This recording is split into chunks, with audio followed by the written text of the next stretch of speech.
Hello, everyone, and peace of Christ to all of you. I hope my voice is coming good and clear. Please let me know if you have any problem from your side. Today, our comedy continues.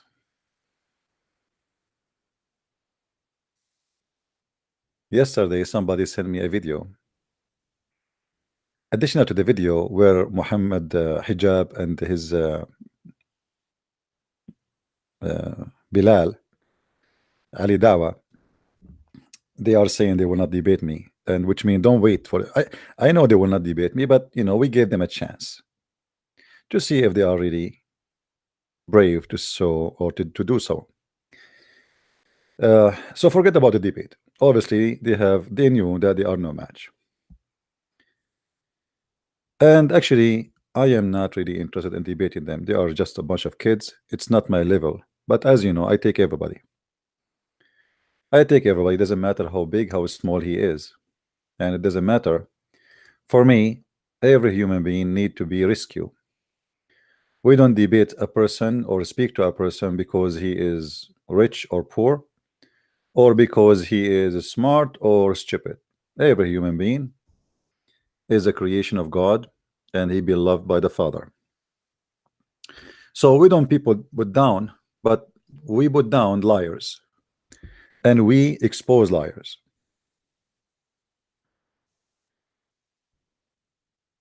Mr. Hijab, he made a new video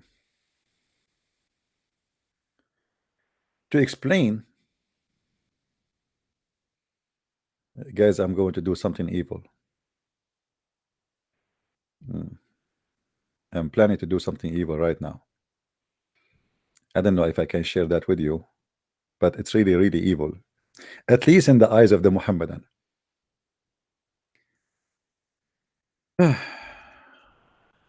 hope that will not make the Muslims leave the chat. I'm going to put in the screen an image of something Muslims really, really don't like and they consider evil. But it's not the point. I'm not trying to make the Muslims leave. Please don't leave. It's a black dog there. You see, when Muhammad he said that black dog is the devil, Muhammad explained to us a very important part of his mindset, how he view things around him, how he look at things around him. In order to understand someone, you need to understand his fiction, his logic, his intelligence, his stupidity. Everything he say is very important. When Muhammad he said the black dog is a devil, and he distinguished the black dog from the yellow dog, which means only the black dog is a devil, only the black horse. Any animal in Islam is totally black is the devil. And this is not, now I'm not going to talk about how much Muhammad is racist. Obviously he is, but here I'm going to talk about the stupidity of someone he can be a leader. So why I will wonder that the follower of the leaders, they are not smart. Today Muhammad Hijab, he made a video to explain why he said Allah he prayed for, and the video down in the info, you can click in it and you can watch it and you can die laughing. This guy is a certified idiot. He tried to fix it, he made it blind. That's what we say in the Middle East, like there is somebody, he have a problem with his eye, they tried to fix his eye, they made him blind. So this guy, obviously he is receiving a hate wave from the Abdul, torturing him for what he said in the debate. How you say that? How could you? They are laughing at us, they are laughing at our religion. How you say such an answer in a debate, in an official debate, not like this is official supposedly, and you claim victory. So the guy, the poor guy, he have to explain what's happening. But by trying to explain, he made, or he caused his God and his prophet not only an insult, or let us say the injury always already happened, he added insult to injury. I wish I can play his video here in this channel, but I will not. I have it in the other channel, which is not really important for me. Click at the link down in the info and watch the video and die laughing. And tell me, Muslims, any Muslim who is life right with me, I wanted to watch this video and tell me, don't you think that this guy is insulting your prophet and he is exposing him?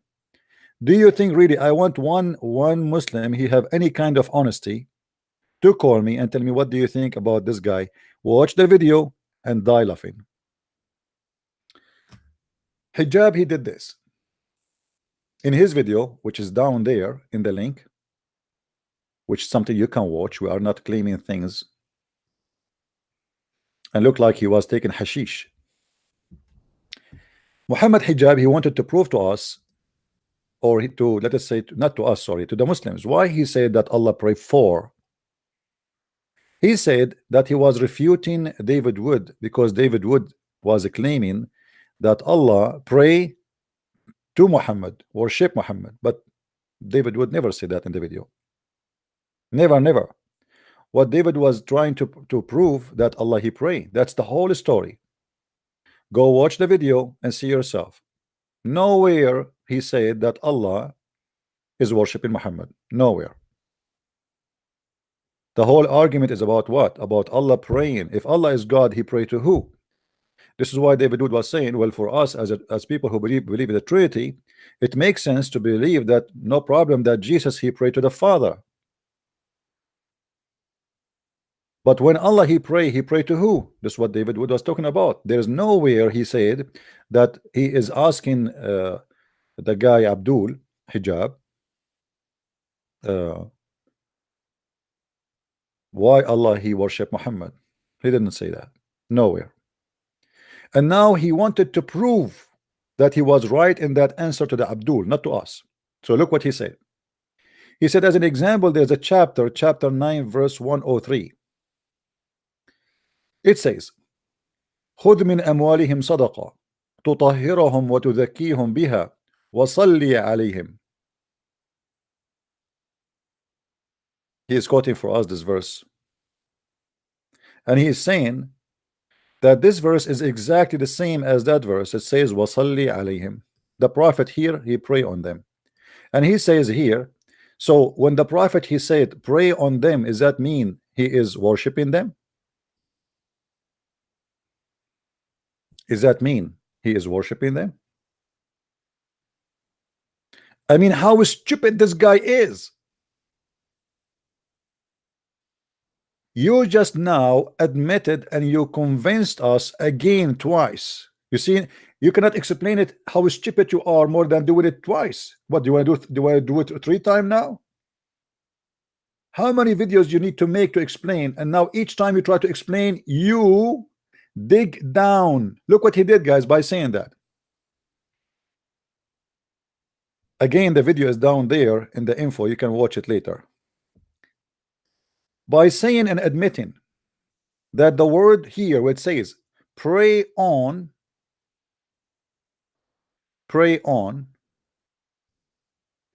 is exactly the same as when the verse saying Allah and the angels pray on Muhammad. Pray on. First in the debate, you did not say pray on, you said pray for, and you repeat that twice. And you made a mockery of David Wood. But David Wood did not say don't even pray on. He said pray for. Now he tried to fix it. He said no. It is pray on. Okay. And it is the same as pray on in this verse. But look here what happened. As long he admitted that Allah he pray on.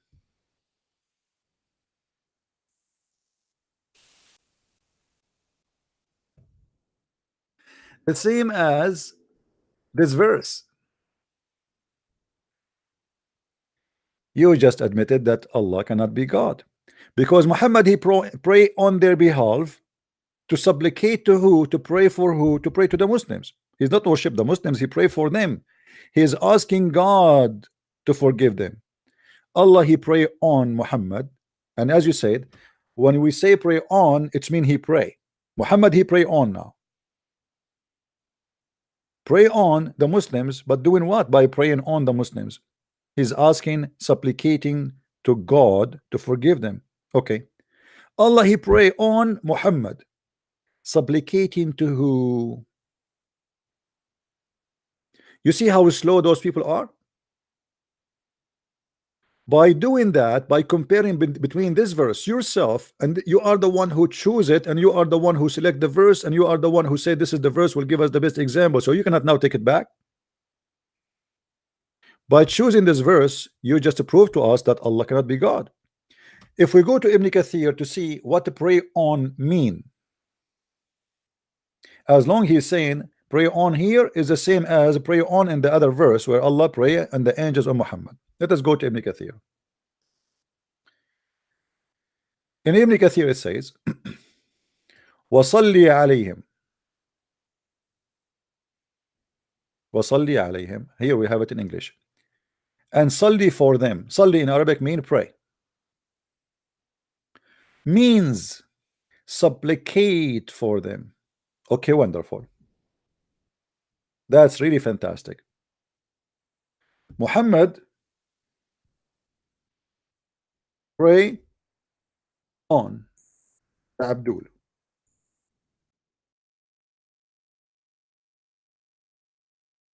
That's fantastic. And Allah pray on Muhammad. That's wonderful. As long you are the one who choose this verse to explain that what the word here pray mean, that it's not Allah worshiping Muhammad and it's not Muhammad worshiping the Muslims. It mean he pray, as simple as that. Now what to pray mean? Means supplicate. In the case of the first verse, Allah supplicate for Muhammad. I mean here actually, sorry, not this one. Here Allah, when he pray on Muhammad, he supplicate for Muhammad. The supplication is for the benefit of who? For Muhammad. In this verse here, the supplication for the benefit of who? Of the Abdul. But both of them, it's about supplicate. And here how Hijab showed again how stupid he is, because he just proved that Allah he supplicate to other God. You are the one who chose this verse, you are the one who elect this verse, you are the one who is saying this verse is the same exact as that verse. He tried to prove to us that Allah, when he pray on Muhammad, he is not worshiping Muhammad. No, he don't worship Muhammad. That's what he's saying. He supplicate for Muhammad. Well, this is what David Wood was saying to you in the debate, idiot. This is exactly what David Wood he said to you. And now you are confirming it again and adding insult to injury. And now we have a problem. We have Muhammad and Allah, both they supplicate. Muhammad he supplicate to Allah, Allah supplicate to a higher rank. Who is that? I will give you names. You choose one. Supplicate maybe to Jibreel. Maybe supplicate for welfare in the UK government. For they kick him out from the job for he was a teacher and they found him that he is not fit to teach children's violence. Or maybe Allah was supplicating for asylum with the UK government. Allah supplicating to who? This is the question. This is what the whole debate was about. The whole debate is about what? It's about Tawheed versus Trinity. So Allah is God, but now you confirm to us that Allah, who you think he is God, he supplicate. How in the world he is God and he supplicate? And as you see here, this is not my tafsir, this is Ibn Kathir. It says, and salli for them. What salli for them mean? Pray for them. Pray.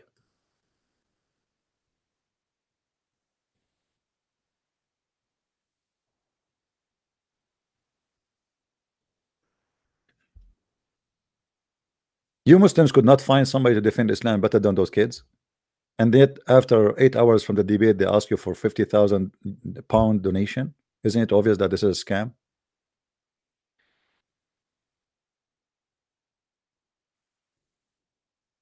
They made a video saying 160,000 Muslims left Islam. Donate for us if you want to go to heaven. And by the way, I'm so grateful that you chose this verse for us, because this verse is a priceless verse proving to us that Muhammad cannot be a prophet of God. This verse is like a stone hit two birds in one time. It hit Muhammad and and Allah, not the Hijab. Hijab is so small to hit him with a rock. If we go back in the verse, you will see the following.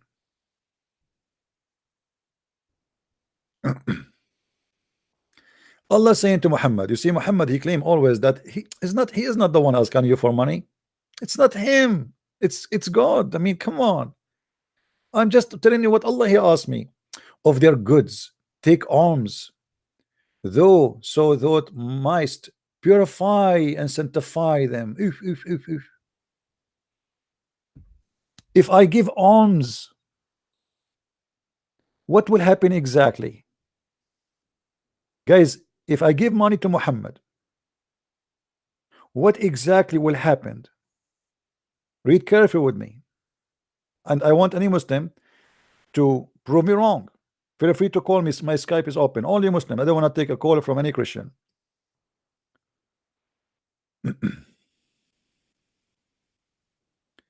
Take alms. So what? You might what? Purify, sanctify, and pray in their behalf. All of this because I gave you money. The Prophet is the same as a Pepsi Cola machine. You don't put the coins, there is no Pepsi. The second you put the coins, he sanctify, he purify, he pray in your behalf. You do not even need to pray. No, just pay me. A brother, pay me and I will pray in your behalf. Why you want to go and pray? Taradan, taradan, taradan, taradan. Assalamu alaikum. Dr. Zakir Naik, with me. Brother, what the verse in chapter 9 verse 103 speak of, that if we pay to the prophet he will pray in our behalf? What does that mean exactly? Brother Sister, first of all, I assure you, and I'm very sure that the one behind this question, his name is the Christian Prince. First of all, Christian Prince, he is not an Arab. I have a true information that he's a black blonde African American from Japan, and this is a true information. Brother, we don't care if he's black, blonde, African American from Japan or not. Can you explain to us the verse? I'm coming to you. Have patience. The Quran said in chapter 13 verse 13, وَكَانَ الْإِنسَانُ عَدُولًا. Human being always in wrath. Don't be in wrath. The answer will come to you. Brother, that verse is saying that if you pray to the prophet, you give him some coins. You don't have to pay him a lot of money. Just give him some coins. As an example, like $5,000, some coins. And in return of that, the prophet is hired by Allah to pray in your behalf and sanctify you and purify you. You see how beautiful that is? You do not need to wake up in the morning. You do not need to bend over. You do not need to do anything. You pay to the prophet he do it in your behalf. That's very beautiful. I wish I can do it right now.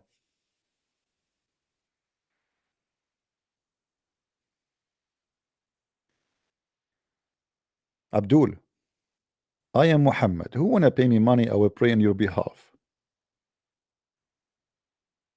This is religion? Since when, if we pay a guy, he pray in our behalf?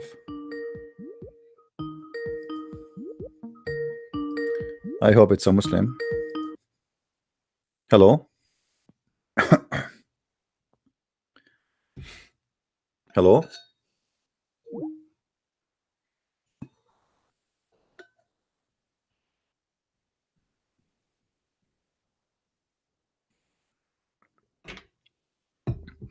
My friend, don't give me a verse. Uh, a Muslim is saying to me, the Quran says that after downed the Pharaoh, body was preserved. My friend, all those hocus in the Quran is stupid. First of all, how you can call the Pharaoh Pharaoh? Which Pharaoh now we will talk about? Pharaoh is not a name of a person. You see, the Quran speak about the Pharaoh as if he is a person. Somebody he sent me, this guy is trying to call me. He sent me, saying a claim that the Pharaoh did not. The Quran says that they preserve his body, and the body of the Pharaoh found to be preserved. Abdul, what are you talking about? What Pharaoh? It's like saying the president. Which president? The first mistake the Quran do, Muhammad, he think Pharaoh is the name of the king. Pharaoh is not the name of a king. There's no king, his name is Pharaoh. How he became Pharaoh? Pharaoh is a title, is a job. So which Pharaoh we are talking about? I don't want to change my topic, but just for the sake of your eye. By the way, if you pay me, I will pray in your behalf, and I will purify you and sanctify you. Don't forget that. And this is a clear sign that Muhammad is a prophet of God. And by the way, Muhammad, Ramses, a great Pharaoh, my friend, get my book, The Deception of Allah in Quran and Science. You will see the refutation for all those lies. Don't waste my time. It's a joke. And instead of asking yourself, the Pharaoh was preserved, what about we check the story of the Pharaoh and see how funny it is in the Quran?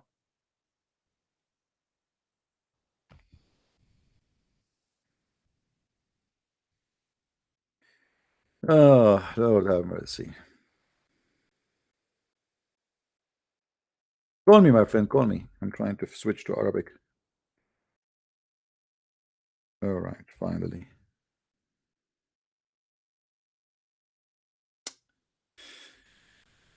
Uh, in chapter 2, verse number 50, it says, وَأَغْرَقْنَا آلَ فَرْعَوْنَ.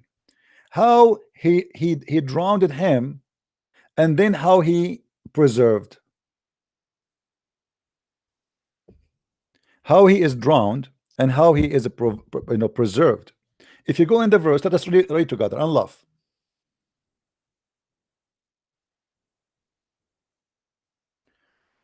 وإذا فرقنا بكم البحر فأنجيناكم وأغرقنا آل فرعون. The Quran claimed that all the people of the Pharaoh, they die. And who is Pharaoh? I challenge the Muslim to tell me which Pharaoh we are talking about. Which Pharaoh is the one who was chasing Moses? Where we can find his name? Anyone? How we will know who is this guy? The Quran keep repeating the word Pharaoh all over, but never say to us who is Mr. Pharaoh. If you continue, you will find something more stupid about this Pharaoh. The Muslims, they say to us that Allah, he sent only Muhammad to other nations. He is the only international prophet. Moses was a messenger only for the Jews. But in chapter 7 verse 103, it says that Allah, he sent Aaron and Moses as a messenger to the Pharaoh. Do you see it? Which Pharaoh?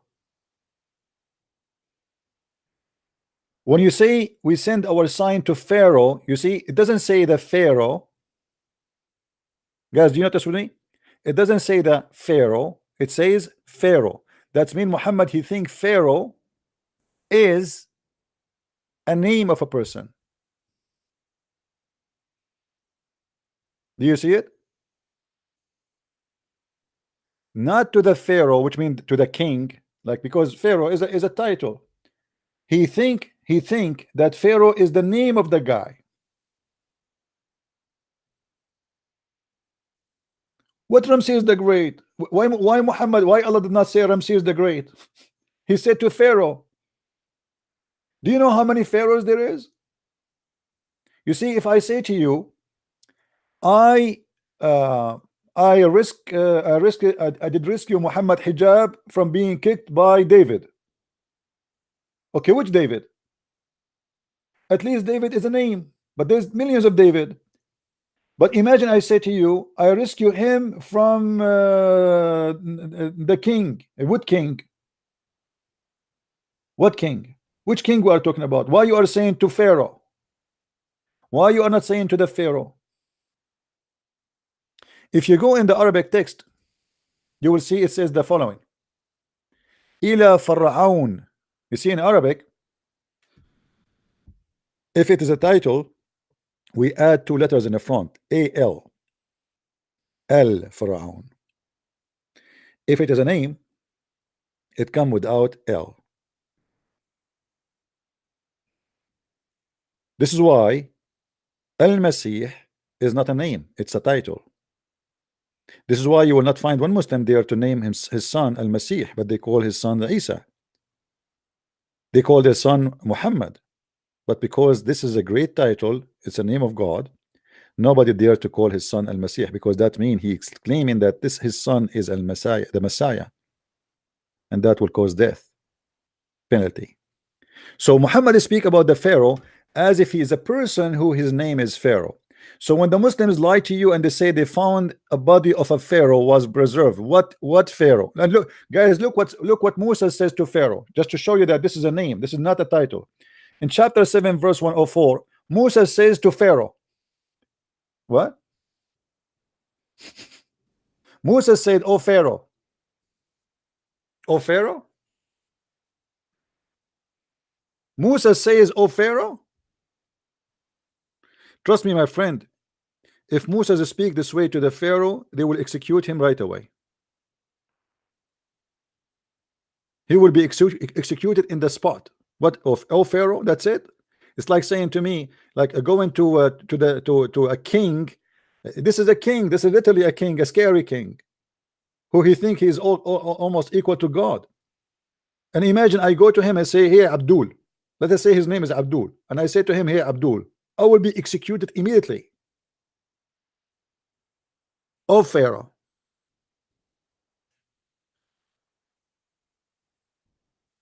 Then it says here that Moses says to the Pharaoh, or Pharaoh, sorry, "I came to you with a sign from Allah." But the Muslims, they lie to us and they say the only prophet was sent to other nations is Muhammad, the international prophet. But as you see here, Moses is going to the Pharaoh, or Pharaoh. But is a Pharaoh is an Hebrew guy? Is he from different nation? So why Muhammad is sent to Pharaoh? All the story about the Pharaoh, Muslims, they try to copy from the Jewish scriptures, and Muhammad, he messed it up. Then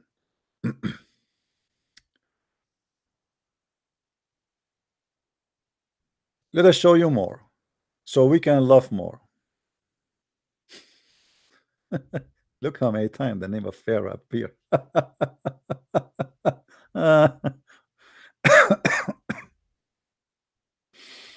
Hmm. All those verses is about Pharaoh. Who is the Pharaoh? Nobody knows. Okay.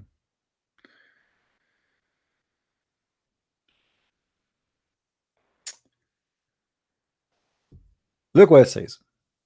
وجاوزنا ببني إسرائيل البحر فاتبعهم فرعون وجنوده. So Pharaoh and his army, they follow them. And then the Quran confirmed that Pharaoh, he was drowned. He was drowned.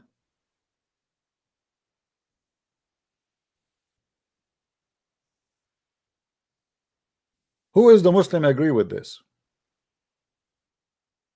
Who is the Muslim willing to call me and he say he agree with this? Because there's a mistake here, Muhammad, he made in the Quran.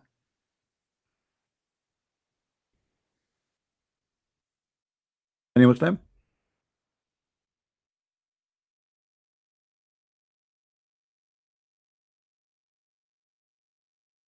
Who's a Muslim wanna call us? So we can examine together what happened here. There is very important thing to understand which Pharaoh Muhammad is talking about.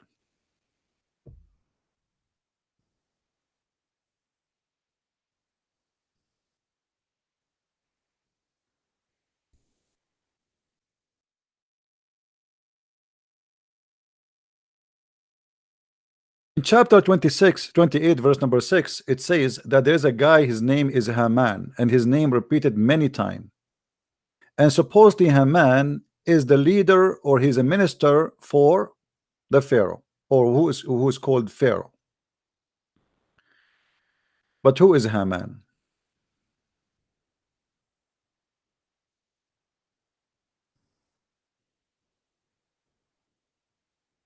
Any Muslim can tell me who is Haman? Is Haman really was a Egyptian person?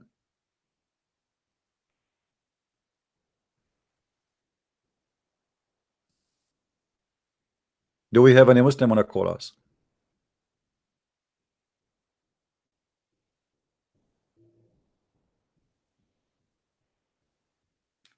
The distance between Haman and Pharaoh is 1,000 years. How Haman became a minister in the time of Pharaoh and he is exist with Pharaoh?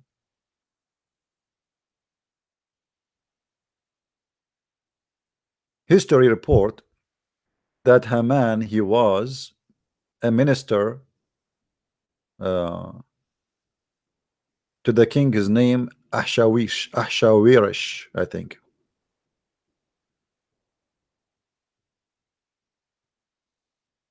And the way we know, we are trying to find out who is the Pharaoh was in the time of Moses, and then we try to find when Haman was exist. We will find there's more than 1,000 years before them. How we know that Haman was not in the time of the Pharaoh, the one they are talking about? Because the book of the Old Testament is speaking about Haman, who was a minister for the king of the Persian. He was not even an Egyptian. Muhammad, he made a mistake. He mixed between the two names. While in the Quran confirmed that Haman and the Pharaoh both are Egyptian. And not only that, he confirmed another name, which is Qarun. Who is Qarun? Oh God. Let me see. A Muslim, he's sending me insult. Okay. Did you read over your own book, stupid Lebanese donkey? Your Pharaoh is not, Bible is not name either. In Exodus, you don't have name for Pharaoh in your Bible. Oh, what a joke. My friend, we do not need to have a name for Pharaoh, but in my Bible does not consider Pharaoh as a name of a person. In your Quran, it is a name of a person. In my book, it's a title of the king. And there is a huge difference between this and that. Same time, don't insult donkeys. Your prophet, he married from a woman. Her last name is Jahsh, which means donkey, and his last name is Kilab, which means dogs. Stay away from animals, leave them alone.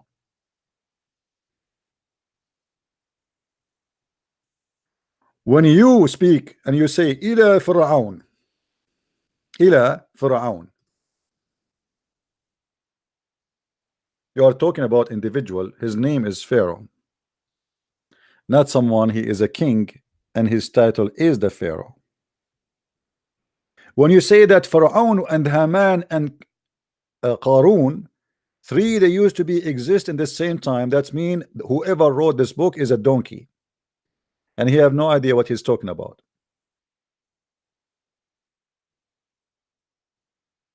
According to your prophet in the Quran, Allah he sent Moses to three names: Pharaoh, Haman, and Qarun.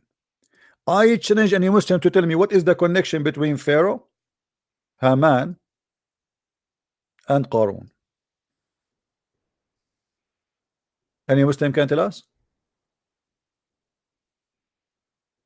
Hello?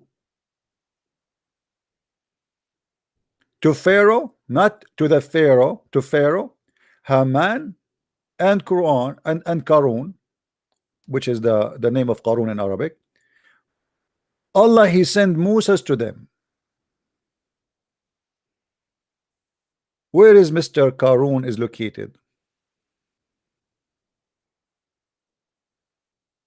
Qarun is an Israeli man, have nothing to do with the Pharaoh. Haman is a Persian man, has nothing to do with the Pharaoh. The Pharaoh himself has nothing to do with the Pharaoh, because Muhammad considered Pharaoh as a name of a person, not as a title.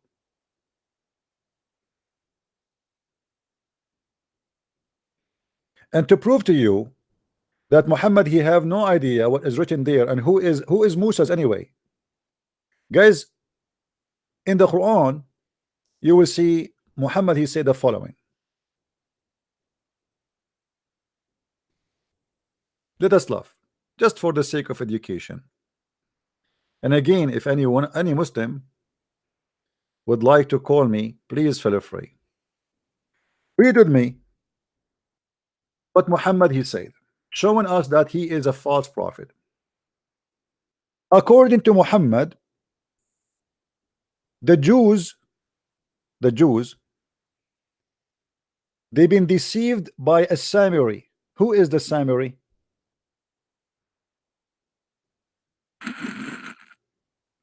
Hello? A Samiri is a person who live in a city. It's called a Samira.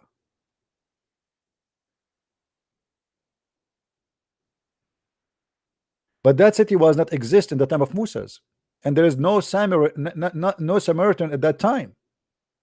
How Moses met with them and they are not exist, those people yet? Do we have any Muslim?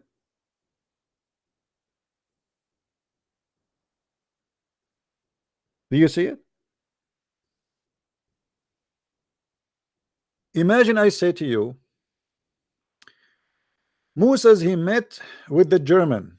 He met with a German guy and he misled him. But at that time there was no German, there was no Germany. That explained to us what? That Muhammad is disconnected with history and dates.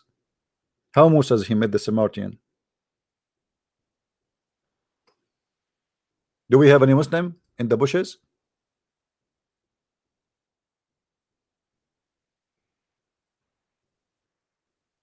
Are you telling me that Muhammad he knew which Pharaoh died in the ocean, but he did not know if Moses he met a Samaritan or not?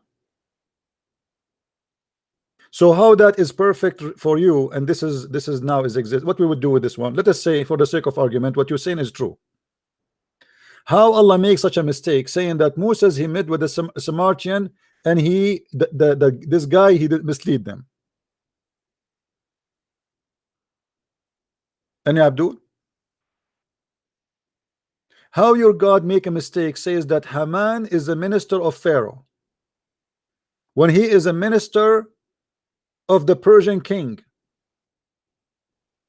How your God says that Qarun he was an Egyptian guy when he was an Israeli?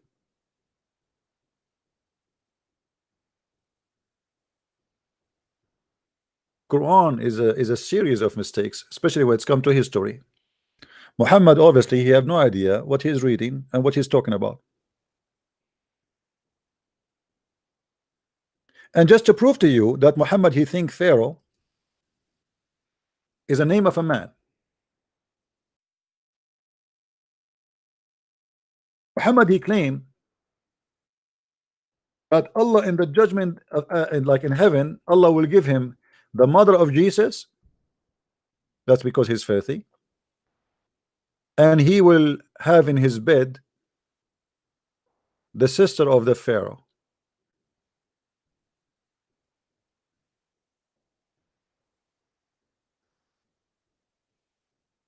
What? Actually, sorry, not the sister, the wife of the Pharaoh. not the sister. If we go here, just for a laugh, you see, your prophet is the same as Muhammad Hijaz. He make poo poo. The more he talk, the more he make poo poo.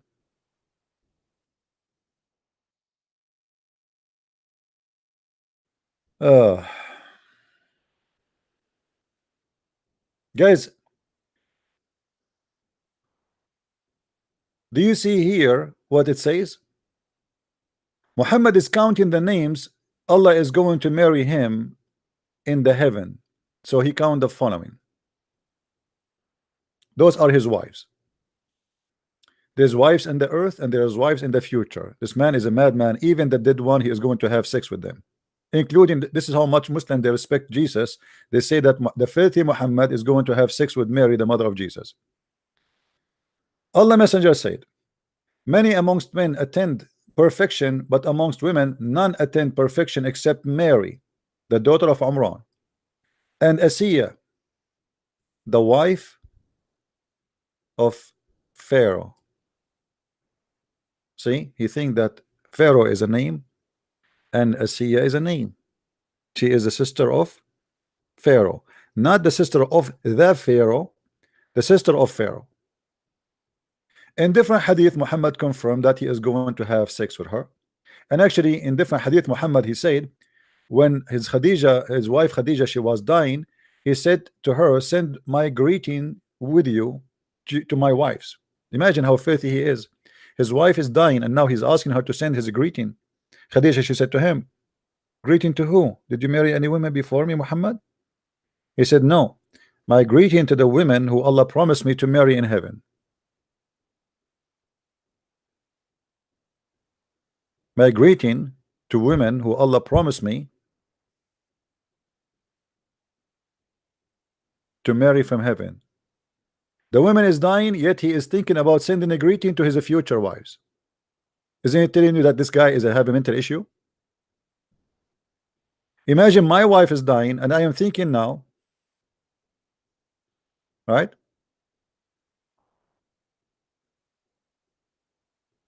Hey wife, you are dying, right? Please don't forget to say hi to my future wives.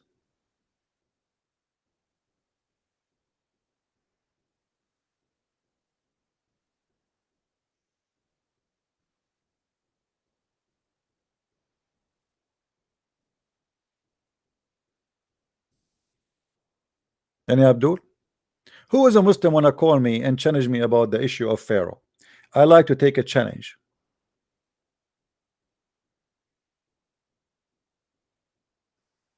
Any Muslim?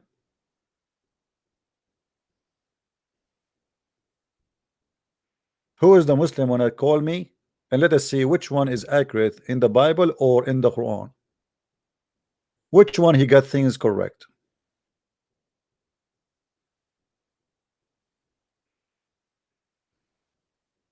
The Bible mentioned Pharaoh, yes, but mention him as a king and gave the name. What is the name of your king? The one you are talking about? There is no name, because simply Muhammad, he think that this Pharaoh is the name of the king. This is his name. His name is Pharaoh.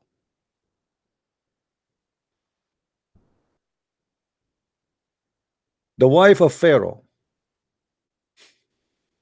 What wife of Pharaoh? It's the same saying, the wife of king. What king? As you see, all of them, they have names. Muhammad, he count Pharaoh as a name. Who is this Pharaoh?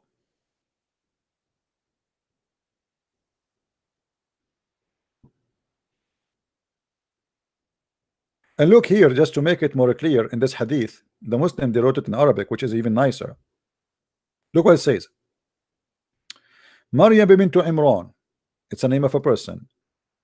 Khadija bintu Khuwailid, the wife of Muhammad. the old women who marry her for her money. Fatima bint Muhammad, the daughter of Khadija, which is considered a stepdaughter to Muhammad. And Asiya, the wife of Fir'aun. You see how the name of Fir'aun come?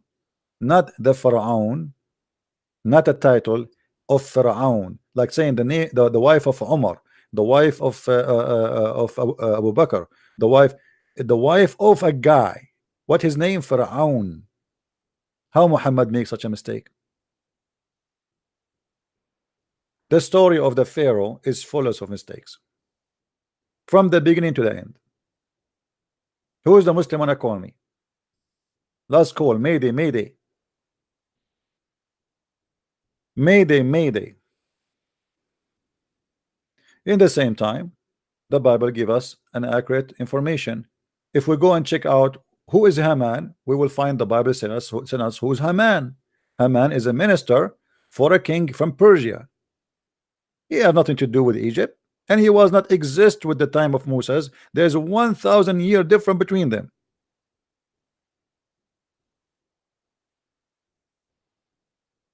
How Muhammad makes such a mistake? How Muhammad claimed that Haman was a minister for the Pharaoh? The same mistake Muhammad he do regarding Moses and Mary. In the Quran, Muhammad he claimed that Mary, she is the sister of Aaron. Aaron is the brother of Moses. Aaron and Mary and Moses, three of them, they have one father. His name is Umran.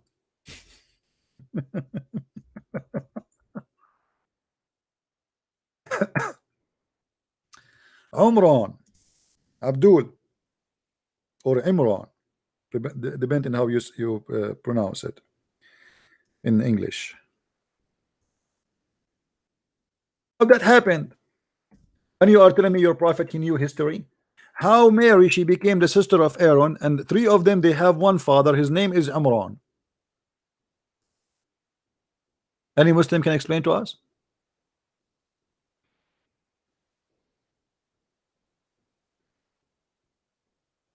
You see the difference between us and you Muslims.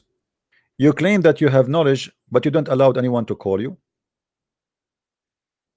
If you want to debate, you choose a topic, prepare for it for 3 months, and you like to do it only in certain formats so nobody will get you busted. And if you want to debate, you debate only about the Trinity. The second we go in details about your cult, you go mute. Where is the guy who was showing me he want to talk about scientific discovery in the Quran? Where is the science in the Quran? The Quran is a book of science since when? Isn't it your Quran says all the stupid things as an example about the creation of the babies, how it was created? Who is a Muslim wanna call me and show me a scientific miracle in the Quran?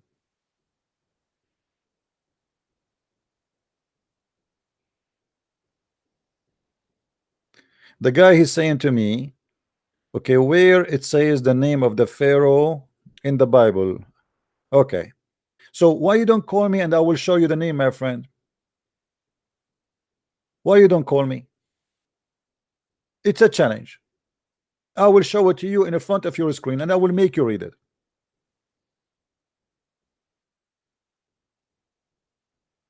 Hello?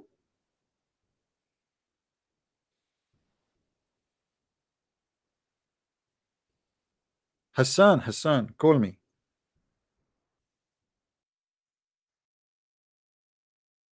Don't call me, I will call you.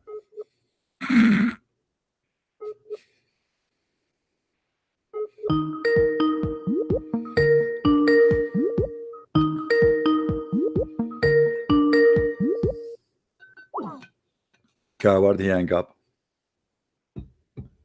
Who's next?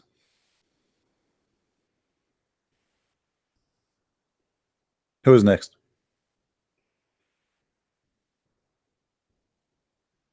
Who is a Muslim would like to call us? Muhammad is going to marry the wife of Pharaoh. And by the way, what's wrong with this guy? Why he want to marry the wife of everybody?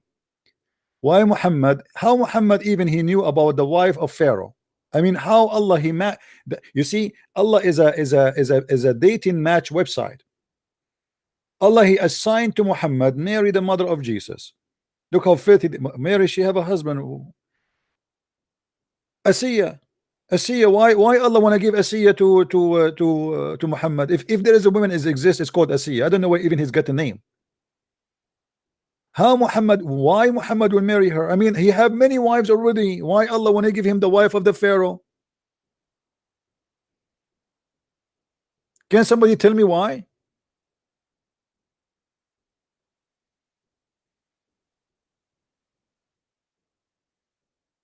The wife of the Pharaoh? Look like Muhammad, he heard that Asiya, the wife of the Pharaoh, she was very good in bed. Maybe finally he will be able to do it. She will teach him. By the way, I'm not making fun. Muhammad, he never made, I don't want to, I'm not speaking filthy, but this is truth. Muhammad, he never made his wife have orgasm, and I can prove it. And that to prove that Muhammad is suffering from a sexual. This is why you see when somebody is suffering from sexual problem, he talked too much about his ability because he don't have it. He tried to prove himself to be a hero. If all the women will be his women, he can sleep with everybody. Muhammad he claimed that he used to have sex with all his wives in fi sa'a. Sa'a in the old language, in Arabic language, it's equal to 15 to 20 minutes. Sa'a, the word sa'a today is equal to 1 hour. In the time of Muhammad, it was between 15 to 20. How Muhammad can have sex with with all the wives he have in less than 20 minutes? He's a rabbit. And then we find that Muhammad, he never had sex with them. It was a lie.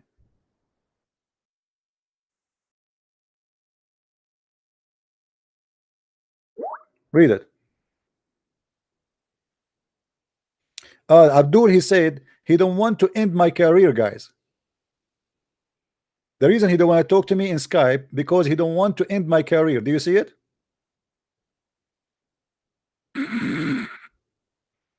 Please, please call me and end my career. Please. We are desperately looking for it. Call me Hassan. I will call you Hassan. I will call you. I cannot wait to end my career, my friend.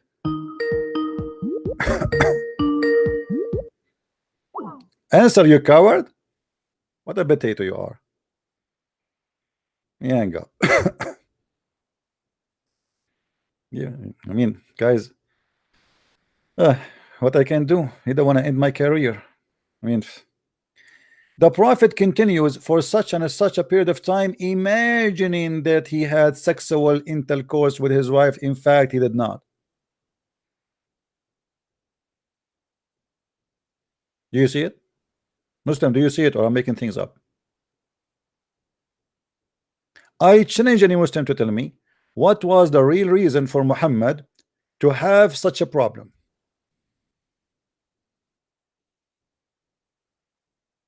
Who is a Muslim wanna do so?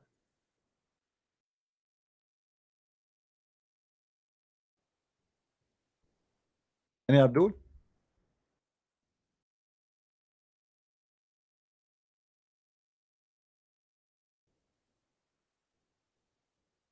Uh,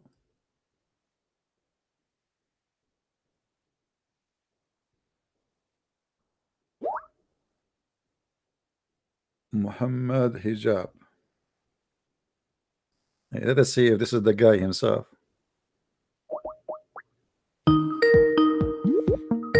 I see a name Muhammad Hijab. Let's see if this is him or someone else.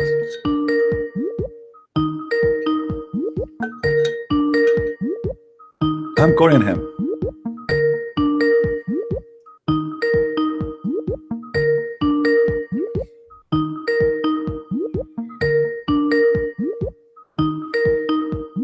Answer. Muhammad Hijab.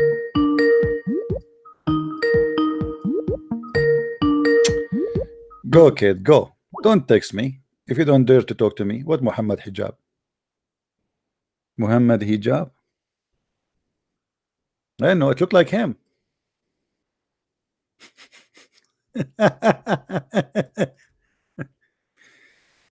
Call me.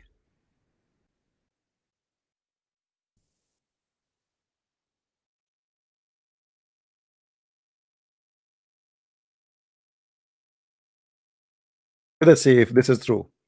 Let us see if this guy he dare even to do it. And it says there he is active. You see it? Go ahead. Come on. Let me call you.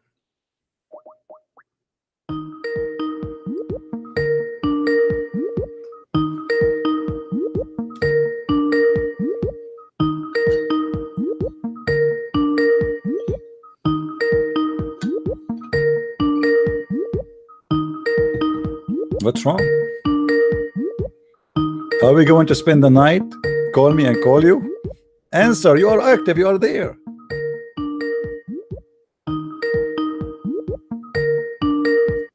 I have no time for kids.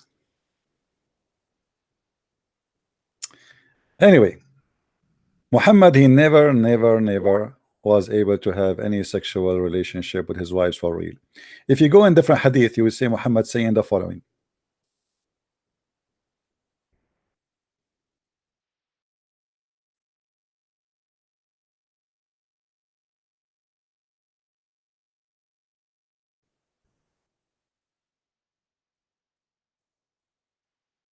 I want the Muslims to read with me and love.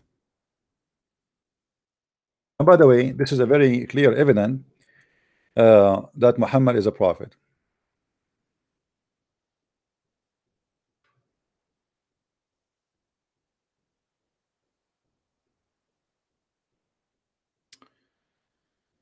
Guys, read with me.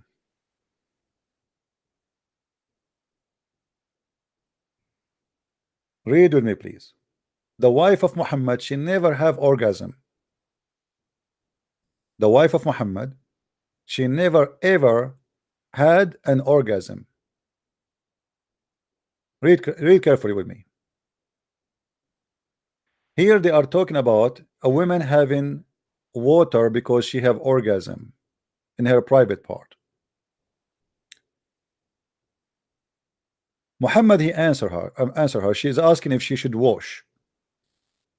Muhammad, he said, in case a woman sees that, she must take a bath. Sulaim said, Sulaim said, I was bashful on account of that and said, does it happen?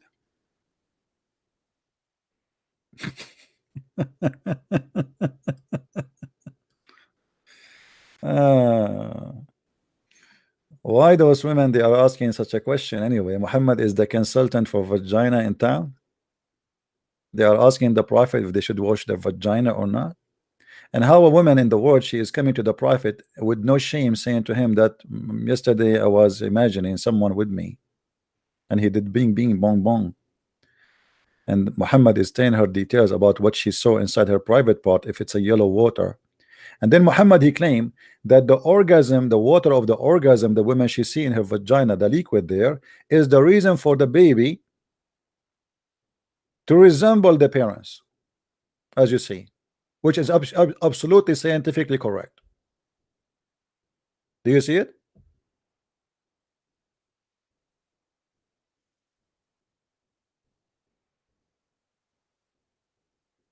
Do we have any Muslim?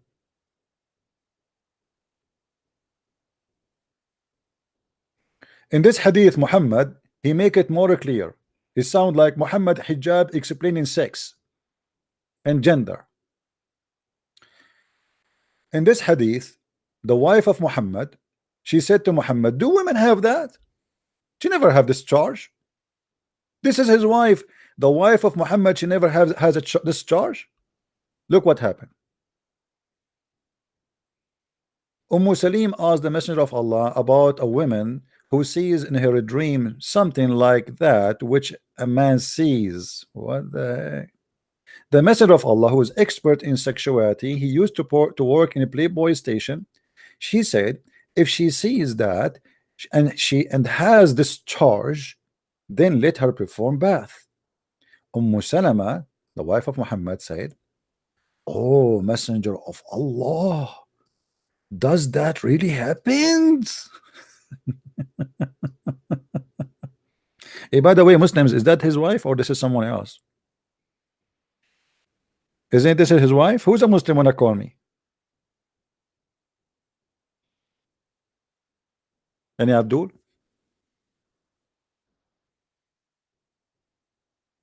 Who is Abdul wanna call us?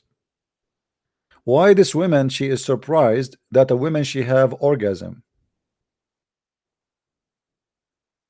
And why Muhammad here is being so much scientifically correct? And look what he said. Muhammad, the expert in gender and DNA, he said, yes. When she said to him, does that really happen? He said, like, yes, it does happen. Yes, you ignorant. I am Dr. Muhammad. Yes, let me explain to you. The water of the man is thick and white. Look like they never saw the water of the man before. The wife of Muhammad, she never saw a thick white sperm. So Muhammad, he need to explain to his wife how sperm look like. Any Muslim can explain to me?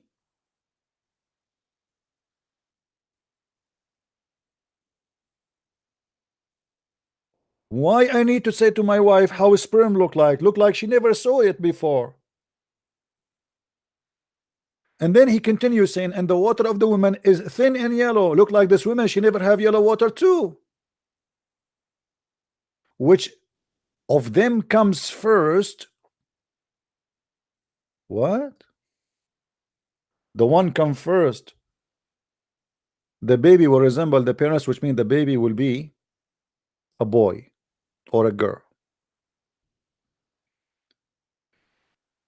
If I ever get married, I will never have orgasm first. I don't want my baby to be look like me. That's disgusting. Now I know how I can solve the problem.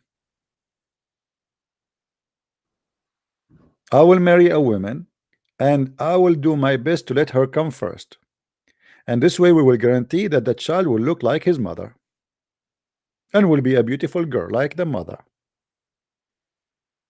Is that science, Muslims? How a prophet of God, when Muhammad is getting this from, that the one who come first will resemble the father?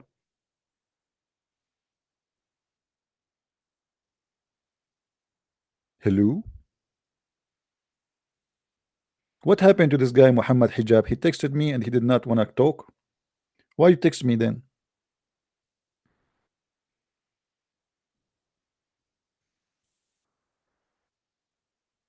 You receive an advice saying to you don't do it. uh, I worship an incarnation of Shaitan. Hold on. The guy who said to me I worship incarnation of Satan who died, his name is Prince of Teros, claiming himself God, but he died.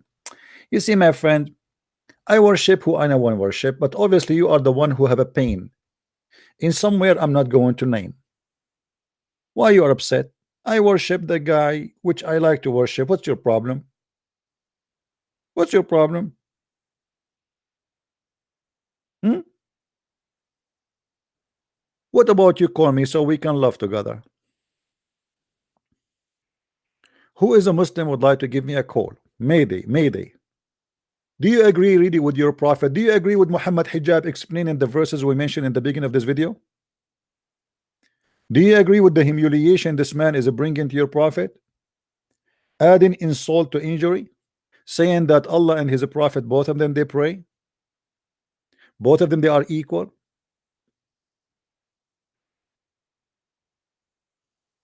Any Abdul?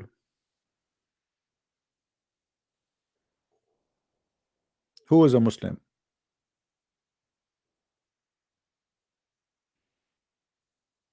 I don't know who is he. I don't care. Prepare to get busted. Hijab is going to turn your career. Abdul, just see the video I posted for him yesterday. Abdul, your Abdul Hijab and Ali Dawah, his girlfriend, they said they will not debate me already. I challenged them to debate. I gave them 10 days to choose the date, and they said they will not debate me because they have a standard, brother. Look what this guy is saying. Prepare to get busted. Hijab is going to run your career. My friend, the one who have no career, he cannot run somebody else's career. Your prophet is been destroyed by hijab. He is the best thing happened for the season. I'm happy for the coming Christmas. You Muslims, you think that this guy he defended Islam, he did bust Islam. Watch the video, which is in the link down in the info of this video, and laugh, die laughing at him, comparing the prayer of Muhammad to the prayer of Allah, saying both of them they pray, and supposedly by that he is getting David Wood busted again. And this is telling you that he is really under a lot of pressure for the Muslims. Muslims are calling him and saying to him, how you say that? How you say Allah he pray for, not pray to? You lost the debate. The whole debate is about what? Is about Tawheed versus a Trinity. The second you agree that Allah he pray, it's mean Allah cannot be God. You Muslims, you say that the Christians, you know, Jesus he pray he pray, so how he can be God? Well, we are Christian, we believe in the Trinity. The Messiah speak to the Father, but Allah he speak to who? To his Father? Any Abdul?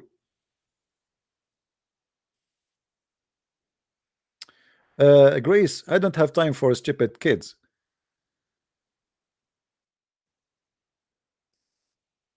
Let your dad come here. If you believe in incarnation, you have to believe in Krishna, just to show you how stupid you are. I don't know what is your religion is, but I'm assuming that you are Abdul. The God of Islam, he will change his shape. The God of Islam, he sent his spirit appear as a perfect man. The God of Islam, he sent the word of Jesus became a man. The God of Islam, all his religion is about incarnation, and you stupid, you think we are the one who is following Krishna? This is how stupid you are.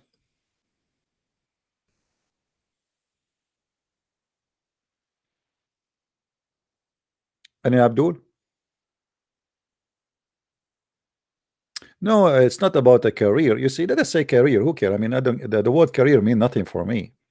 You see, your knowledge prove who you are. Have you ever seen a Muslim he dare to have his Skype open for anyone to call him anytime?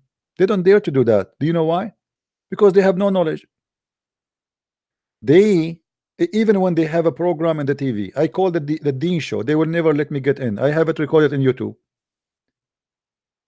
They have a preset questions. You see, even the questions you see in the debate, they ask the Muslims to ask them certain questions. It's not a question like the crowd they choose. No, they have a questions they wrote to themselves. You ask me this question when the debate is over. Here we go. I am here. Call me. I am not prepared.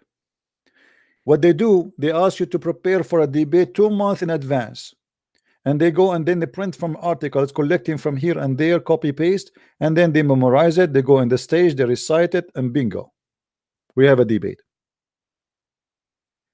That is not a debate. A real debater is someone you surprise him with a question, not in the moment, in the spot, not something you tell him. I mean, what kind of exam? Imagine you want to go to exam, and the teacher he give you all the questions 5 weeks before the exam. What do you think? Can we call that an exam? This is what they do in those debates. Brother, when a debate about the Tawheed and versus the Trinity, I mean, aren't you sick with this debate? How many times we need to repeat this is over and over and over? Shabir Ali debated David Wood about Tawheed, and now David Wood, he want to do another mistake. He want to debate a kid, his name is Aqil. This guy don't even have high school. You see, David Wood is hurting himself. He's going down to the level of the kids. I debate those people because I am not really debating them. I have like let us say it's a chat program. Just come and call me. I take anyone. But when you make it official, you are lowering yourself.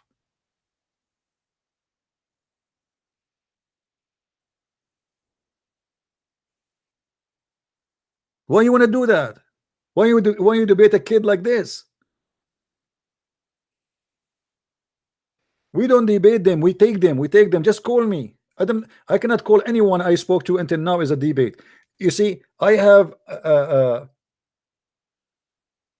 before, let us say, if we want to call it debate, we have the head of the Islamic Center of the Shia in America, Hisham al-Husseini. I cannot call even that one as a debate because there's no debate in the debate.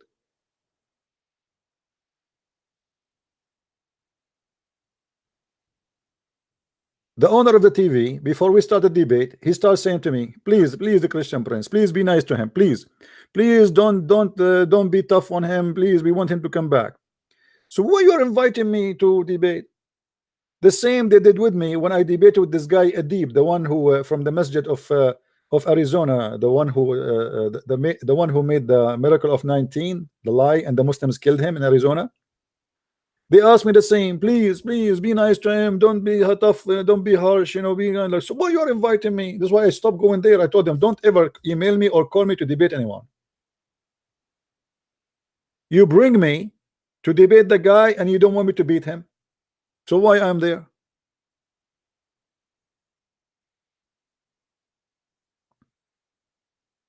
What the point? They are just trying to promote their TV station. They want to bring Muslims and they start bringing garbage, you know. I mean, whoever wanted to come to the TV, they put him there. Even this guy Aqil, who do not know how to read his name, his prophet name correctly. You want to bring people to your TV, bring people who have authority, people who have knowledge, people who have degrees, people who have education, not kids.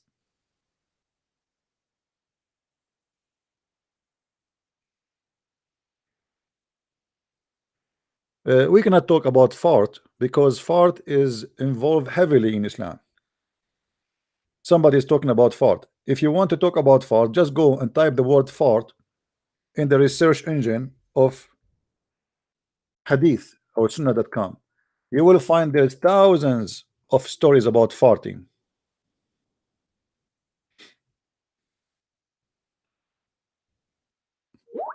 You see it?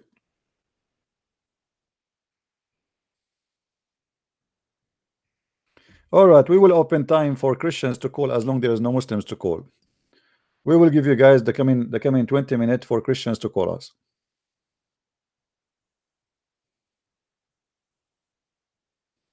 All right.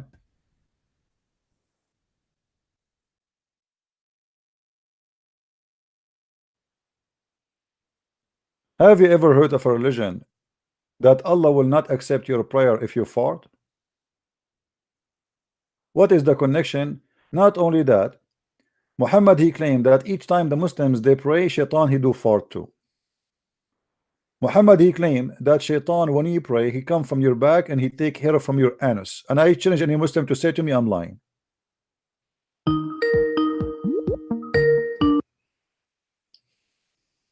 Hello. Hello, how you doing, bro? Hey, my friend, how are you? How are you? Sorry, I don't want to take your time because I know you're. No problem. We are just trying to get Abdul to call us. That's all, you know. Otherwise, I like to hear all the Christians. But I've had so many of them comment on my channel, and some of them they're like, "Yes, I'll debate you." So I've been sending them the live link, and I've told them, you know, come live now, and if you want to debate. But of course, as you know, people are, well, when I say people, the Muslims, they tend to be keyboard terrorists, and they just scared, you know. They don't want to debate you. I mean, one of the things I wanted to say is that I don't think there is any channel in YouTube that has, I mean, when it comes to topics like this, you know, when you're challenging somebody's knowledge, that has a Skype that you can call anytime and anybody can call in. And I mean, you've been on YouTube for, well, not necessarily YouTube. I mean, you've been, you posted thousands and thousands of videos for years. And how comes no Muslim is able to find one error that you said and to call you, you know, and say, hold on a minute. No, they found. There's a guy, his name is Aqil. He said the Christian Prince do not know the difference between Fitr and Eid al-Adha. And when he called me the kid, when I called him, I asked him, "Want to talk about it?" He didn't dare. He said no. he made a video saying Christian Prince do not know the difference between this and that. But when he called me, something? I actually felt sorry when you spanked him. You absolutely destroyed him, and I kind of felt sorry after that, to be honest. There's no It there's no was. honor in destroying kids, my friend. I Those are know, kids. I know, But I you know, I see, know. we I take everybody. We take everybody because for us, everybody is important. We try to save them. It doesn't matter who. Now, here we go. Our Skype is open, giving a chance to anyone. Do with this guy, those Abdul. Do they dare to have their Skype open? Anyone can call. I will call. And, and honestly, and I don't mean just anybody else, even other probably Christian channels, or even thingy, they don't have a Skype where you can just call in and be able to challenge their. And to be honest, I think no Muslim will have their Skype open because they know one thing: they all know that you're gonna call them in. If there was a Muslim channel to call right now, they know that you will call them in. So um, obviously, probably you are to blame for this, because maybe there may have been some that would have opened the Skype, but then they know who's gonna call them. Christian Prince will call them straight away, so they know they're not gonna be exposed. And even Hijab is not gonna get away with it, because at Speaker's Corner he will be challenged to debate you. You know, I've already spoken to people and they're gonna ask him, but last time he went there, he obviously was hiding. You know how it is. He's just hiding around, so people are gonna still ask him. You know, he keeps saying to David, "Oh, you let me teach you Arabic." Okay, coward. Why don't you come and speak to somebody who speaks Arabic? You know, why don't you come and do that? Why do you have to, you know? And then what he will do is he will ask, why does he ask somebody who doesn't speak Arabic to debate him? And then he tries to say, "Oh, but you don't speak Arabic." But you already knew he doesn't speak Arabic. And not only that, David, the one who don't speak Arabic, he did not do the mistake of the one who speak Arabic. That's funny, Exactly. because Exactly. David, he said that Allah he pray for the prophet, and then supposedly Hijab, when I corrected him, the guy who don't speak Arabic, he said to him, "This is why the translator said pray for, not praying to." I mean, I know this is coming. I know. Let me give you a free Arabic lesson. And the Muslims were clapping, you know, Did straight away. you see the But new video I made? I've seen the not. I don't think the No, very this is last just one. I made before I start broadcasting today. No, I Oh, saw you post, but click I at the haven't info. haven't seen Click it. at the I info will down there, and definitely. you will see it. And you will see he made a new video because now he under the heat wave is coming to him from the Muslims, asking him how stupid are you to do this? How you say that? So now he's trying to defend himself. You see, he thought he Yeah, made victory in the I, beginning. Yeah, I actually was reading. You know, when you go to comments yeah. on one of those Muslim videos, the Muslim guys, Muslim Dawah, who kind of promotes him and all of that. And I was reading the comments. You know, pretty much all the comments you read, because you can select the top comments and you can select the new comments. All the comments were basically having a go. How did he say that Allah prays for the Prophet?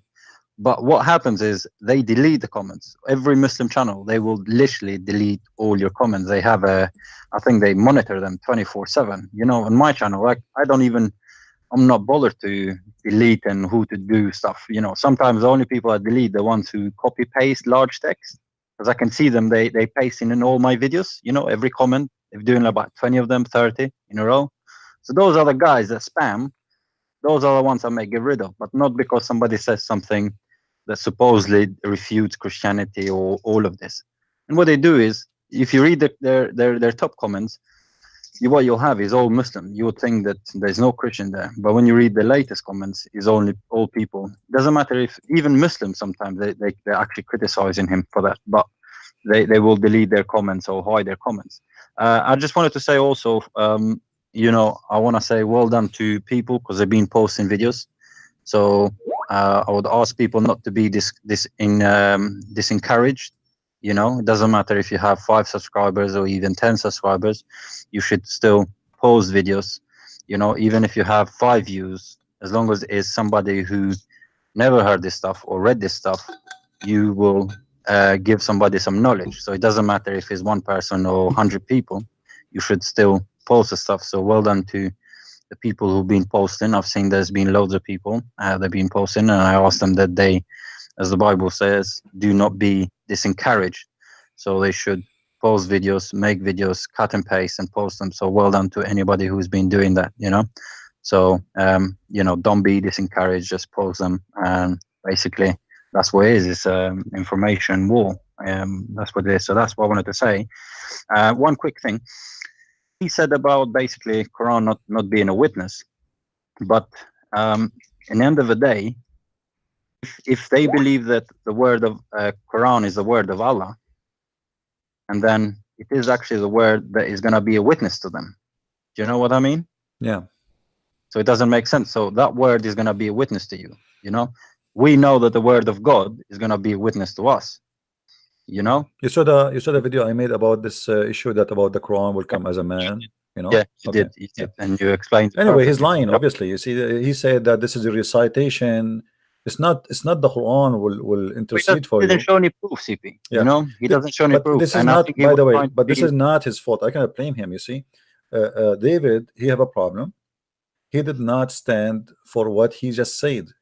You know, when you are in a debate, the Abdul in front of you, he get you a perfect time to grab him from his tail. You know, David would actually, he quoted very good reference, and he can use what Hijab said and grab him from his tail and hang him in the laundry robe, and everybody will be laugh at the monkey Muhammad Hijab. Yeah, I But think you should. I think David should have gone deeper into that topic. no, it's And not going deep. expanded. Not only going deeper, he should go after him after he answer. You see, Yeah, this is what I mean. This is yeah, what I mean. Go yeah. deeper. The guy Go he on. made an answer like everything David he said. Hijab, he got away with it by saying two words like, okay, David he said Allah has parts. How would the Hijab answer? Which scholars? And that's it. Well, the first thing I would have asked him, if Allah doesn't have a shape, if he's not physical, is he then spirit? You know, is Allah a spirit or is he physical? And I'm sure Muhammad Hijab would have been stuck by that because he wouldn't know what to answer. You understand? Is this guy? And one question I would ask the Muslims is, what is spirit? You know, spirit is mentioned specifically in Quran about Jesus being a spirit of Allah. What is spirit? Because as far as I know, that Allah says to Muhammad, you don't know what spirit is, right? So if Muhammad doesn't know what spirit is, then the Muslims don't know what spirit is. So how can they give an explanation? Do you know what I mean? Yeah. Anyway, let's see. All right. Every debate, you should go with the mood, and you should go with what the person said. The problem is, most of people who they claim to be debaters, they have an article written in their computer a month ago. They go in the table, they read it for us, and then they sit down.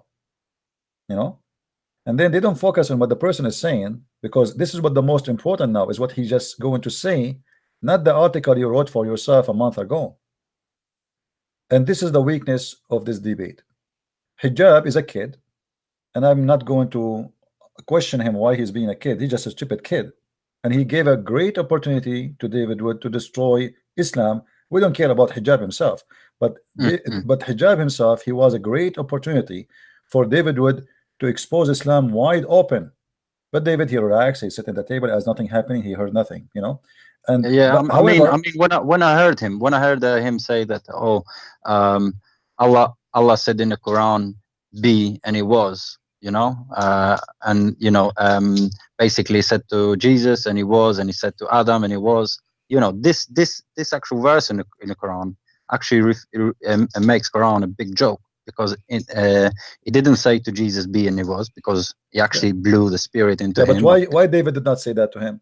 This is what I mean. This is what I mean. So it was the very guy, easy. He said something very stupid. He should stand to him, says, show me where Allah he created Jesus by saying be, and where he created Adam by saying be. This is a contradiction.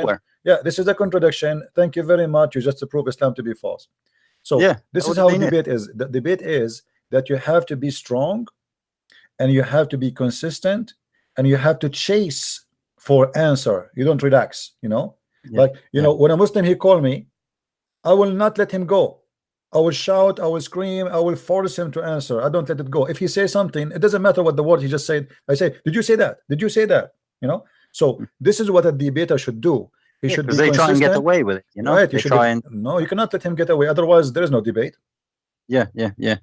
I exactly agree with you. And you know one thing, you know, when that guy asked him to debate you, when he said, "Oh, Christian, do you want to debate the guy on YouTube, Christian Prince?" and he was like, "Yes, I'll destroy him," or something like that. I'll finish him. As soon as the guy mentioned your name, I don't know if you noticed on the video, a lot, because I think all those guys there were actually Muslims. As soon as the guy mentioned your name, a lot of other people said, yeah, because they really want to destroy you. Obviously, they're looking for a savior, essentially. You know, this guy on YouTube is destroying Islam. Why doesn't somebody come? And you know, you can hear that as soon as the guy asked that question and mentioned your name, the other people were like, yeah, you know, go on, can you do it, sort of thing. But obviously, he said he has to come to me. Where is he? Where is he live? Where is his I come to what I went to his YouTube. I posted. I said I challenge you. I made a video. Says I give you 10 days to choose the topic, the day. I mean the day, the time, and I'm here. The guy, he said to him in YouTube, right? Didn't see it to him in YouTube. Yeah. Okay, so he mentioned that this guy, he do it in YouTube, and he said yes, I will finish him. But he said, you know, he knew he's no match. So he said he have to come to me. What come to me? Who are you? What do you mean come to me? Bro, they all know you. I've been to Speaker's Corner, and I had people say, "Oh, are you Christian Prince? You sound like Christian Prince," you know. So obviously these people, they know you. There's a guy. He sent me a video. I don't know where to find it. You can search for it. I'm sure you can find it. A guy, he asked this guy. Yeah, he went and asked Adnan. He asked Muhammed. Yeah, he asked all of them. They asked him, like, debate Christian Prince. He right away he turned his face. Right away he changed. You know, he changed the topic. He left right away immediately. You know, he needs to show his face. Yeah. No, he left. No, he left. They asked him, do you want to debate Christian Prince? Yeah, he left. Like, you know, yeah. Anyway, he's just a kid. But anyway, for me, I challenged him not because I want really to debate him. I don't care who. He's just a kid for me. He's not my standard, but I wanted to show the Muslims and the Christian that this guy is nothing. But a scam. Otherwise, he will go. Yesterday we have a Muslim, he left Islam. How many Muslims left Islam watching my videos? Isn't it important for you, Muhammed Hijab, to save Muslims from leaving Islam because of me? I'm very successful. So if you say that you will not debate me, that's mean you don't care for Muslims leaving Islam. Shouldn't you come and smash Christian Prince, the one who is making a lot of Muslims leave Islam? Yeah, but if they smash you, who is left? You know, basically, if they smash you, then that would be it. But that will bring victory for them. So why they don't want to do it? And if he is sure he's going to do it, he's going to win. I mean, what is stopping you? What you will lose?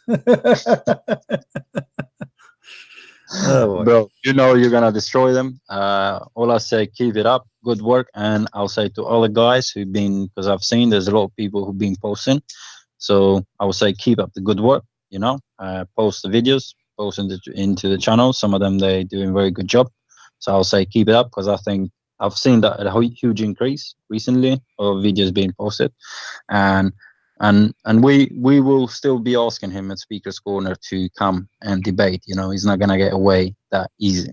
You know, I know he's gonna try and hide, and he's gonna try and say he can come to me. Yeah, blah, just make it embarrassing.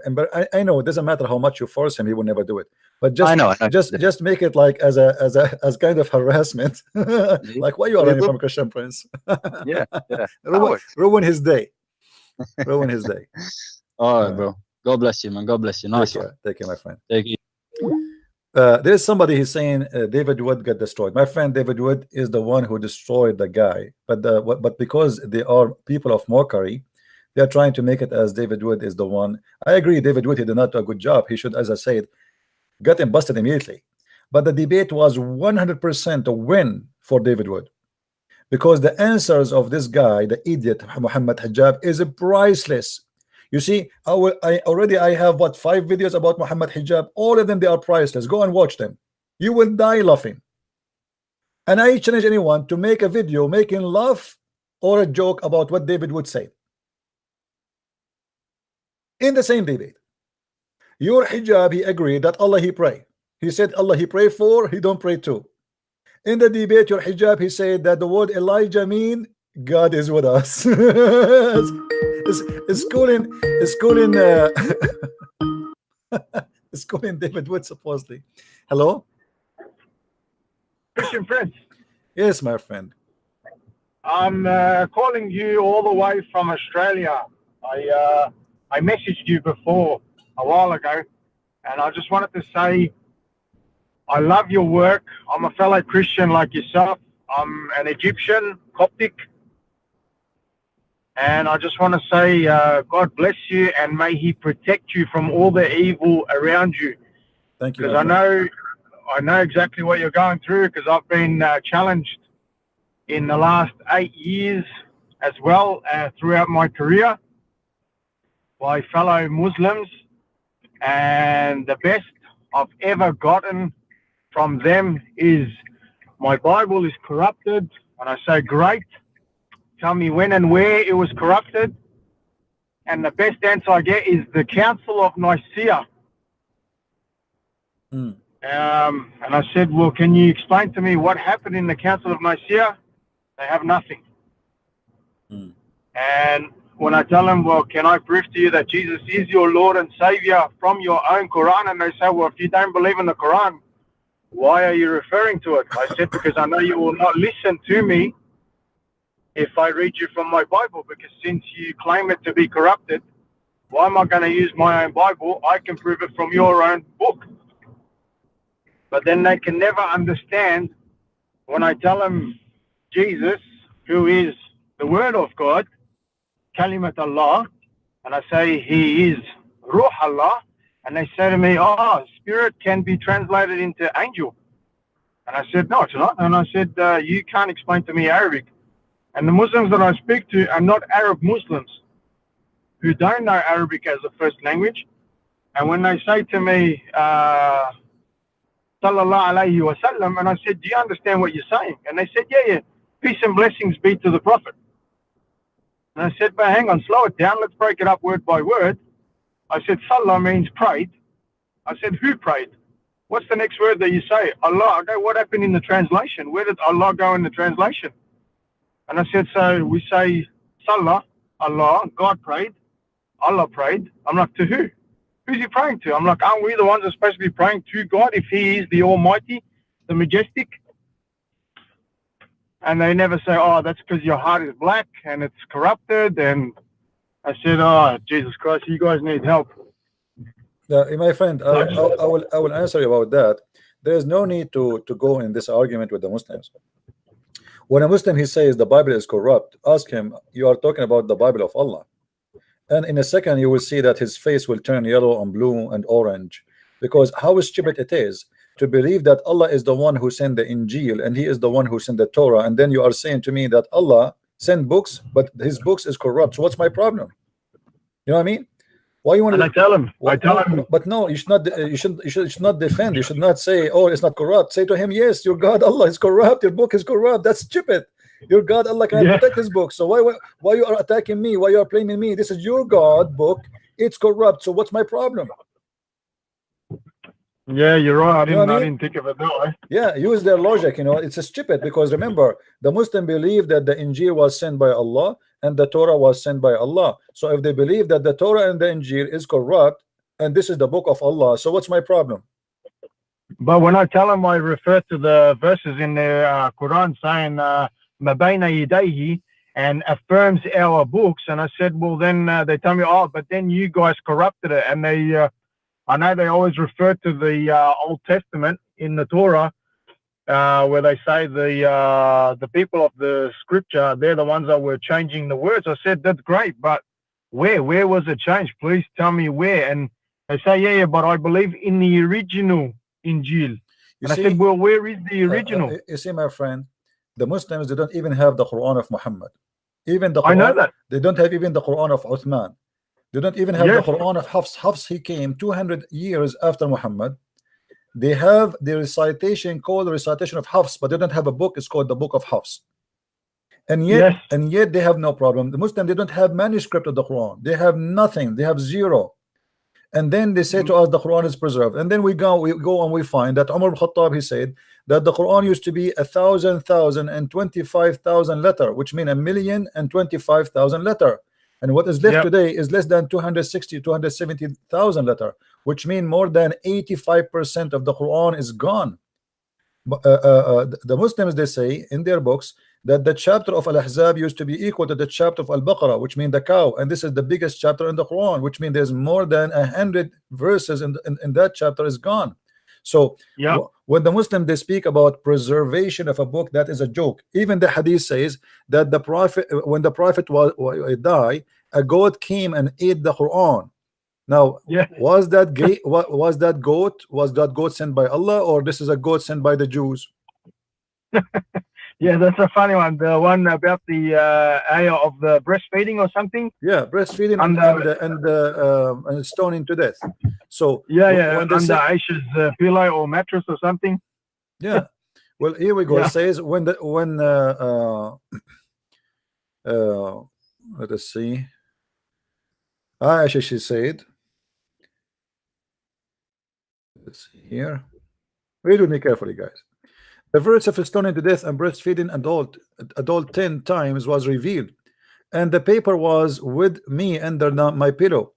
When the messenger of Allah died, we were preoccupied with his death, and a tame sheep came and ate it. Yep.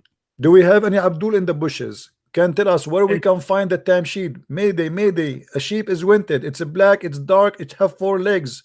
We are looking everywhere. If you have a dog, if you have any way to find the sheep which ate the Quran, this sheep is very dangerous, especially for religious books.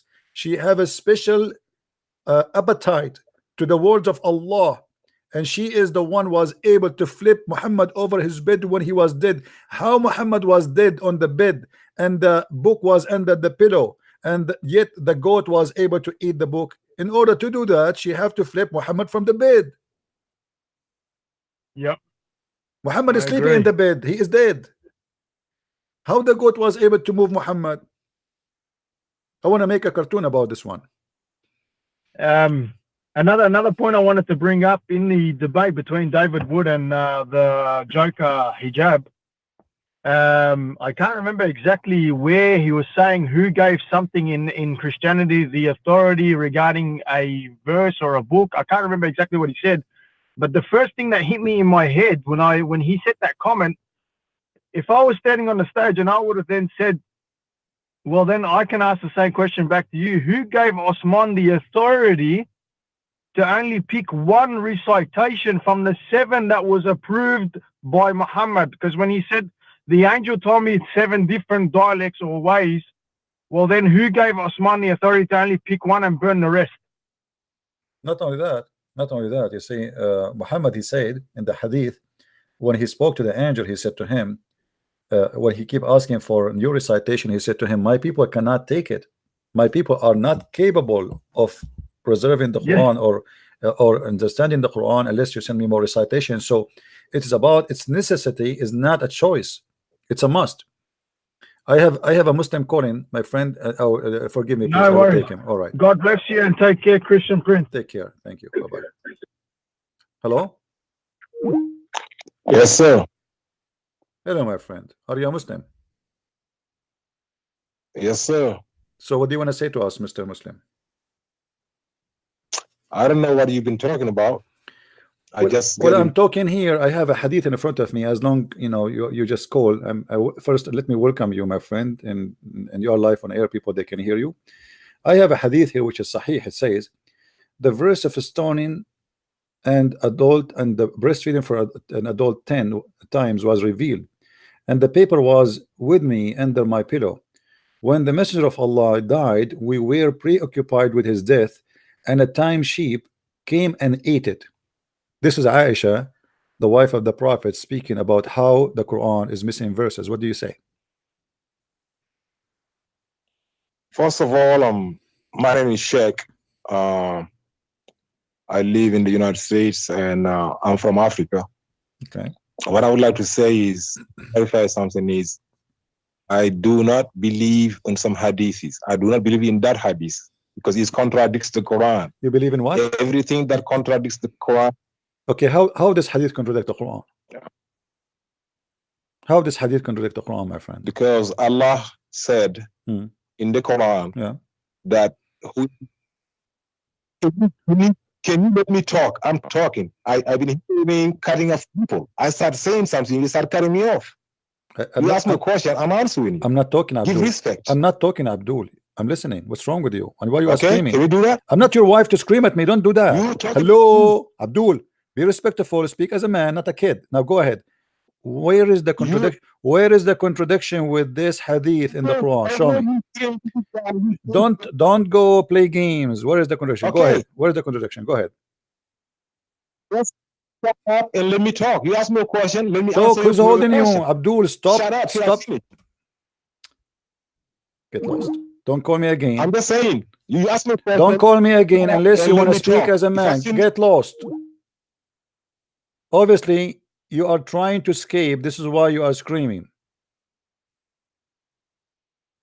I did not scream at you. I did not even disturb you. What a liar. I feel sorry for your wife.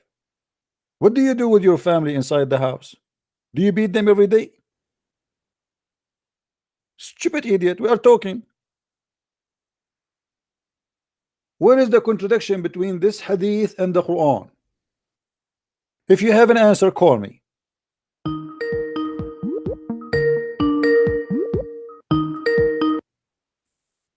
Hello? Yes, are you afraid? Why are you cutting me off? Answer. What is the contradiction between this hadith and the Quran? Go ahead. Okay. The Quran said in the crystal clear in the Quran that al-zaniyat wa zani, whoever fornicates, a man or a woman, got 100 lashes. Is that Arabic you are reading now? So I'm just telling you a verse of the Quran. Hey, my friend, but is that an Arabic? I heard you saying something. Is that Arabic? That was Arabic. Az-zaniyatu wa zani. Where we can find this verse in the Quran? Oh, I thought you said you know the Quran. Sure, I know the Quran. This is chapter 24, verse number 2. I know the Quran more than you, but I'm saying to you where we can find this verse in the Quran. Do you know? Does it matter? Well, how come I know? How come I know the number? You do not know the number. I told you the number already, but look like you are slow. Chapter 24, verse number 2. Now I'm asking you where we can find this verse in the Quran. Where we can find this verse in the Quran. Goodness. Since you know the Quran, can you tell people that I'm lying? That this verse isn't in the Quran? It is in the Quran. I'm asking you where it is in the Quran. I said it is in the Quran, but where it is in the Quran? You do not know. You do not know. You do not know, right? Okay, you do not know. Chapter 24, verse number 2. Okay, now, what does this have to do with this hadith? Az-zaniya wa zani, which you do not know how to read. This hadith you said is talking about stoning, right? You said stoning. Yes. Somebody who fornicates, right? Yes. I said we cannot stone because Allah said we give him 100 lashes. No, the verse you are quoting for me is about adultery for people who they are single, not married. Oh my God! Does it say single or married? It doesn't say that. Okay. Do you want to challenge me, Abdul? Do you want to make a challenge? A challenge in front of everybody. This is what it's meant. Do you want to challenge? Say yes. Be a man. Be a man. I'm going to challenge you. I'm going to challenge you and the Bible and on the Bible. Don't change the topic. Don't change the topic, Abdul. Do you want to challenge me that this is what the verse means? It's about single people, not married people. Yes or no? You never said no single or thing. He said azani. It was zani. Abdul, why? Okay. So how we will understand the verse meaning now? Shouldn't we go to the interpretation? Yes or no? Okay. So if I say any man or any woman that went to school, now you say that somehow you're talking about a young man or married man. Abdul, don't waste my time. I'm not the one who's saying that. This is you Muslims who say that. You are a liar. Do you want me to get you busted? Yes or no? You can't get me busted. Allah said somewhere else, Abdul, don't try to speak Arabic. You do not know Arabic. Now I'm asking you, which interpretation like me to read for you? I need no interpretation. I don't need interpretation. I need the Quran. You don't even know how to read Arabic. Okay, how you can give interpretation for the verse if you do not know how to read Arabic? Read the verse for me. Read the verse for me. Read the verse for me. Read, guys. Allah said in the Quran. Shut up. Go. Send me your dad. I don't have time for kids. Guys, read with me. This is Tafsir Ibn Abbas, the cousin of Muhammad, the adulterer and the adulteress. who are unmarried and have not been married before, scourge them. Do you see it? This is a verse about people who they are not unmarried. If you are a donkey, this is not my problem. Let us take another one. Abdul. Hello. Hello. Yes, my friend. Go ahead. Can you hear me? Yeah. Did you hear what we just said? Hello? Yes, I hear you, my friend. Go ahead. You hear me? I do. Yeah, because I'm watching your YouTube video, so I should turn off my YouTube. Yeah, better, you know, just stay with us. So, No, because of the Hassan, did you hear what this guy he said about chapter 24, verse number 2? That's Surah Tawbah. Chapter 24, An-Nur. An-Nur, Yeah. talking about the. Is the that about fornication. married people or this is about single people? What do you think? What's the ayah? I What just the told verse? you, chapter 24, verse number 2. What's he saying? الزانية والزاني فاجلدوا كل واحد منهما 100 جلدة. Is that about It's people who saying they are unmarried, married? and Is that about saying married? Is that about married adulterers or about single people? unmarried, single. Unmarried. See, so why that Yeah. that Abdul before you he was saying this is not about married people, unmarried people? Why Muslims lie? What do you think? What the reason? والزاني فاجلدوا كل واحد. What's the full ayah? والزانية والزاني فاجلدوا كل واحد ولا تأخذكم رأفة. Because it's saying it's not stating actually from the Arabic. Yeah, but you know, more Arabic than but me. at the end of the day, you Muslims you believe that this is about single people, correct?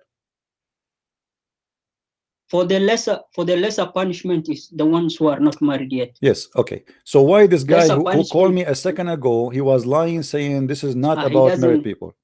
Maybe he doesn't understand the language. No, he Arabic, was that's why. claiming screaming at me and saying this is not about, it doesn't say married, and he claimed that this is about married. I told him this is about single people. He said no. So he was lying. Now let me ask you, as long So this is the what's your verse, problem now? Hassan, my friend, as long you Yes. agree with me that this is about unmarried people, what is the punishment for adultery in the Quran for married people? It's killing, I think. Where? What verse? I can't remember. There's no in the verse. same. No, It's there's in no. the same chapter. No. It's in the same chapter, Surah Nur. if No, I'm not there's wrong. no verse in the Quran about married people for adultery. The verse about adultery in the Quran is gone. The goat ate it. The one it says is stoning to death. Stoning to death is a punishment for those who are married. Do you agree?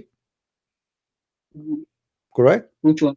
Which one? Stoning to death punishment is a punishment for married people. Do you agree? Yes, it's Okay. the married one. Wonderful. if I'm So not wrong. where we can find the stoning to death punishment in the Quran? For unmarried or married one? Sorry? For which one? For the unmarried? I'm saying no, the unmarried is in front of us. This is unmarried, chapter 24, verse number 2. All right.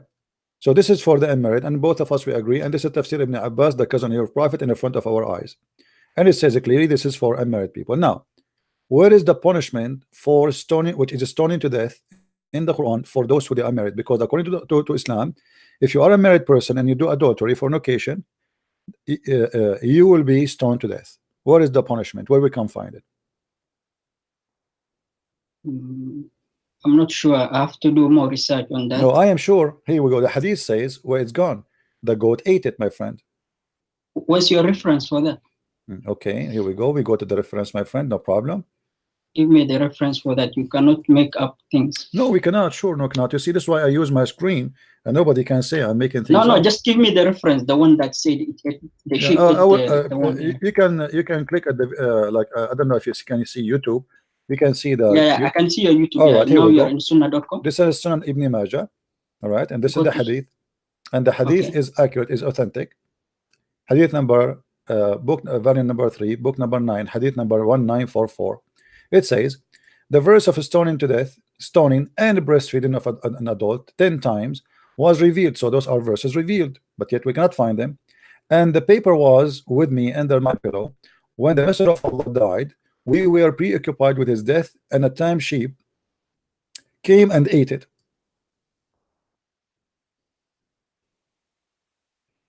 Do you see it? Yeah, the paper was set under my pillow, and then a tame sheep came and ate it. And then what's the conclusion for that hadith? And then this addition to that, it says these verses were abrogated in recitation but not in ruling. How is going to be abrogated? Yes, they are talking about later that there's a go down below the hadith. The 10. Okay, I'm down. Don't you see it? All of that. I want the verification if it's Hassan. Yeah. Go down. Yeah. Go down. Which means it's authentic. No, go down. You didn't show me that one. Where's the authentication of this hadith, man? It says Hassan, don't you see? It says Hassan. Do you know what Hassan mean? Hassan. It's a rank. It's a rank of authentic hadith. It's authentic. Below the. No, it's authentic. No, it's authentic. It's authentic. It's Hassan. Hassan mean what? Hassan mean in Arabic? Can you tell me? Hassan means is authentic. You can say authentic if I'm not wrong. It means fine. It's fine.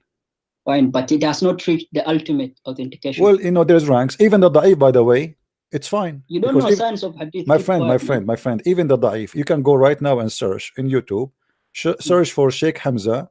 He made a speech about da'if hadith, and I'm quoting him word by word. He said, "There's an attack on da'if hadith.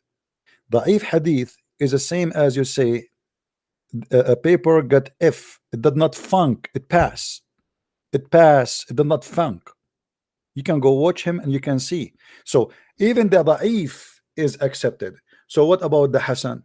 So this is and Sunan, my friend, and Sunan Ibn Majah, and Sunan, not according to me, not according to me. I just name for you your sheikh who is saying that. I name for you the sheikh. I can show it to you right now. I don't trust him. I don't follow him. He's a liar. Okay, he's a liar. Now let me ask you. Hamza is a Sufi. He worships. Let me ask you. He's a liar. Okay. Don't lie, please. My friend. I know him, Hamza. Hamza Yusuf is the scholar in US, if I'm not wrong. He's what? He is the scholar in US, United States. I don't know, where is he? Hamza is a Sufi, man. He worships the graves. It doesn't matter. All of you worship the grave too. Aren't you a Muslim Sunni? Aren't you a Muslim? Aren't you a Muslim Sunni? Let me ask you. Let me ask you. I give you time to talk. Come on, Prince. Be fair. Let me get across. Hamza is a Sufi. He comes from another sect. He worships a grave. He prays to a grave. How can you trust a man who worships a dead person? Come on, man. Are you saying to me you don't worship a dead person? You don't worship a dead person, you? I don't worship a dead person. Okay. Your prophet in the hadith says that Allah cursed those who build synagogue or a house of prayer over graves. Is that correct? Yes. Okay. So why the grave of your prophet became a mosque now? And you are a Sunni. Oh, the grave, the mosque was there before. No, it was a grave, my friend. No, it was a grave because this is the house of Aisha. Never was a mosque. It was a house of Aisha. Okay, yeah. Okay. So this was the house of Aisha. How the ruling is different? No, my friend, your prophet, he cursed those who build a synagogue or build a house of worship over a grave. So you are saying to me, the same. You are saying to me, Sufi are bad and they are not Muslims because they do that. Well, thank you very much. But you Muslim Sunni, you are not Sufi. You are not Sufi. And you build. I'm not Sufi. So why are you quoting scholars of now Sufi? Let me ask you. Why we don't? Why are you quoting this? My friend. What about you show me that Hadith Hassan is not accepted?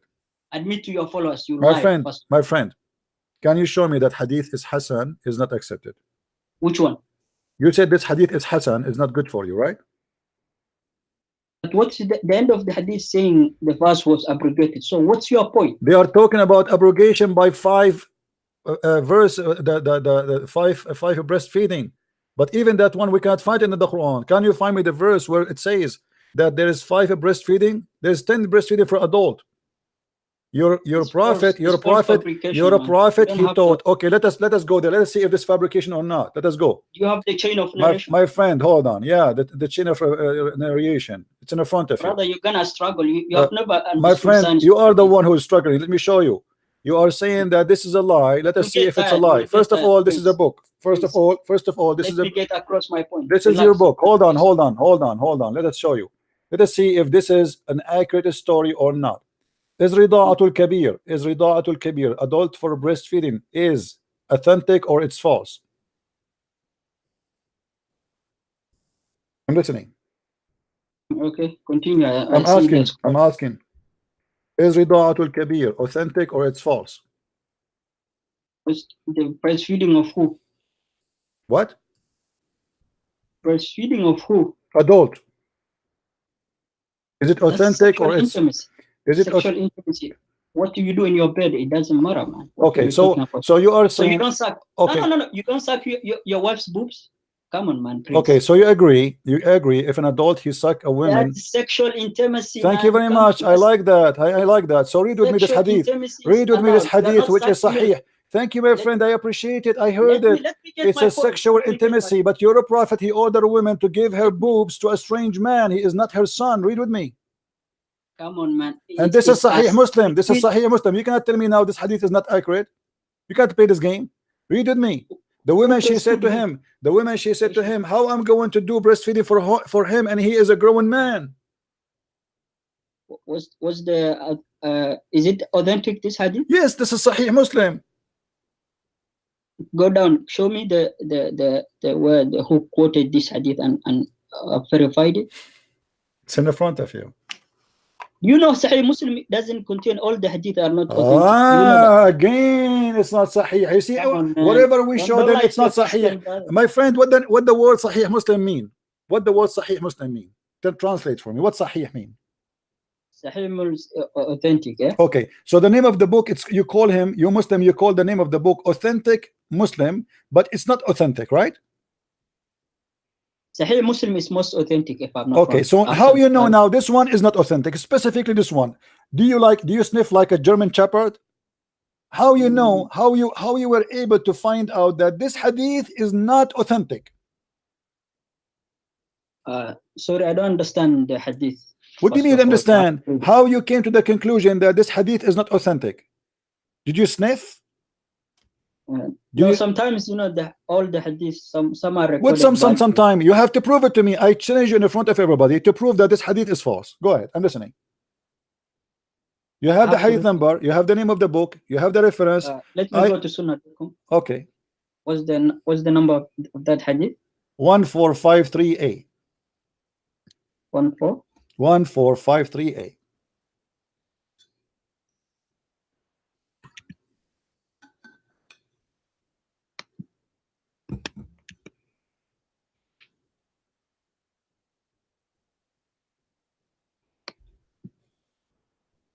In Sahih Muslim, yeah? Yes.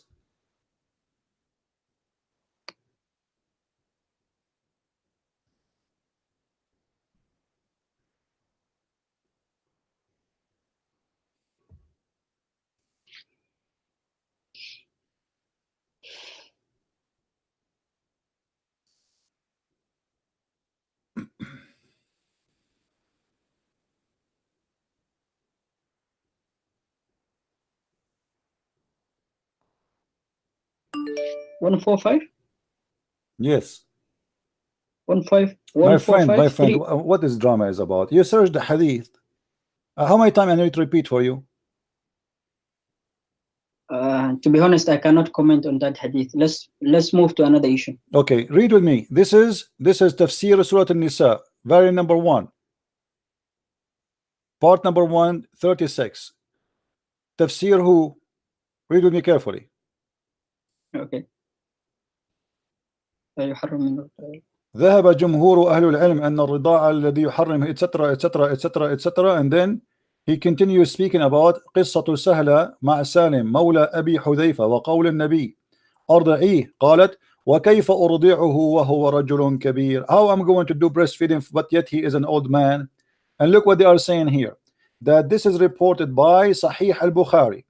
أخرج, this is the story, all of it is أخرج في al-Bukhari 2-51 ومسلم 1455 ومن حديث عائشة قالت دخل عليها وعندها رجل فكأنه تغير وجهه كأنه كره ذلك فقالت إنه أخي فقال انظرنا ما أخوانكم فإنما الرضاعة من المجاعة. Even the wife of Muhammad, she ordered her sister to do breastfeeding for anyone when I come upon her, which means she became like her secretary.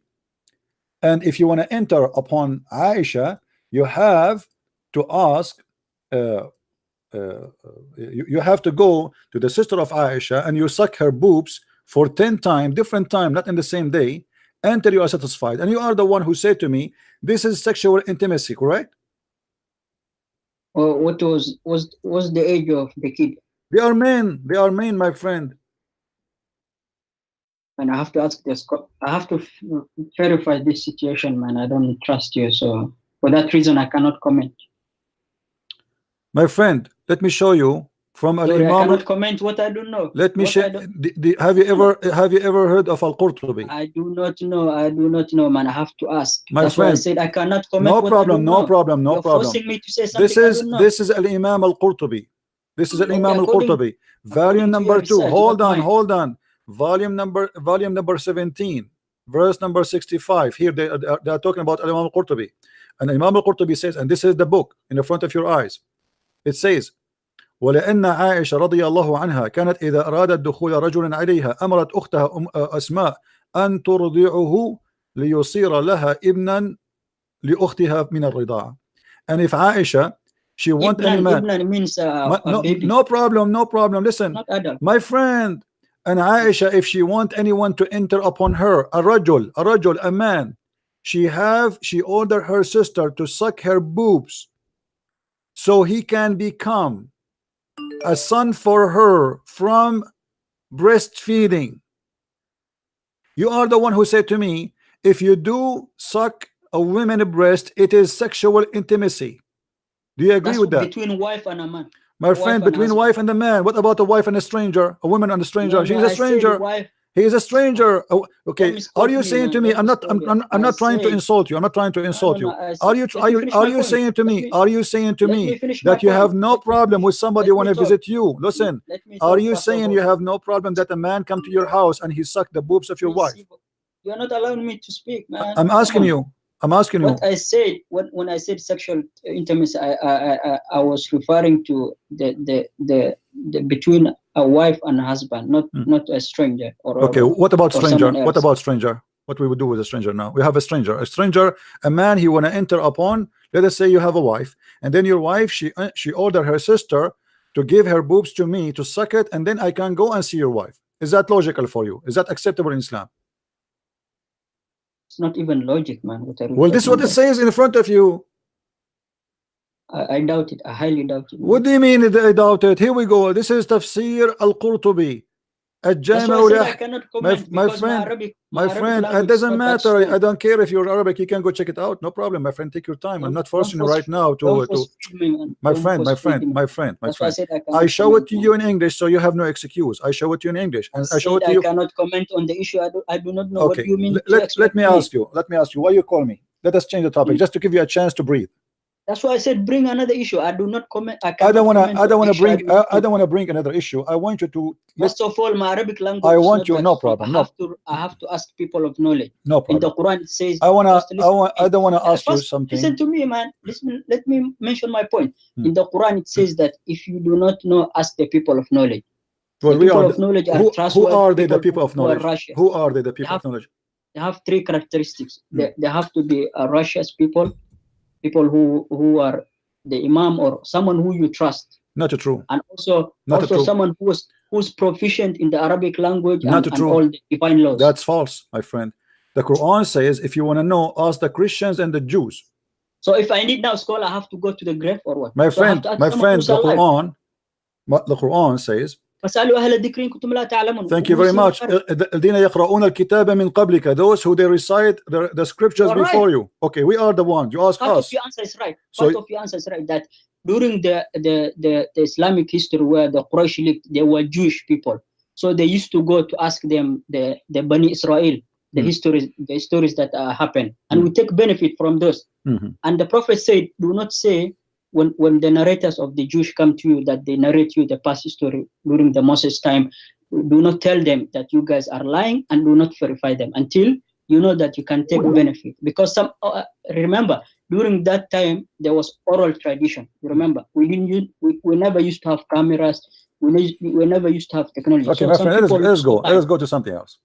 As long as we No, are what was talking, the criteria? let us talk. What Let was us the talk. criteria? My friend, was you the told me criteria? whatever you want to say. You are wasting my time. I told you what the criteria in the Quran. You have to ask the Christian and the It was Jews. oral tradition. Only. The Quran Oral never said. tradition. The There Quran was no never say. computer. Never There say was the no Quran. Hold technology. on. The Quran never say, and you agreed.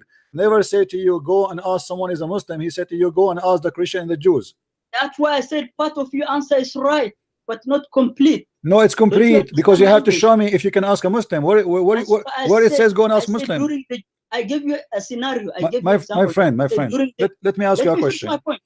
No, you are wasting my You are time. confusing. You are wasting my time. I don't want to talk about this. Here we go. No, because I thought you lied when you We just got a confirmation that you need to ask the Christians, for you Muslims are ignorant. This is what the Quran is saying. Even the Quran call us people of the book. Why the Quran does not call you people of the book? Why will I ask someone who worshipped Jesus who was breastfed by a woman? Why will I ask someone who's irrational? Well, you are irrational. You are the one who believe that you worship Jesus. My friend, hold on.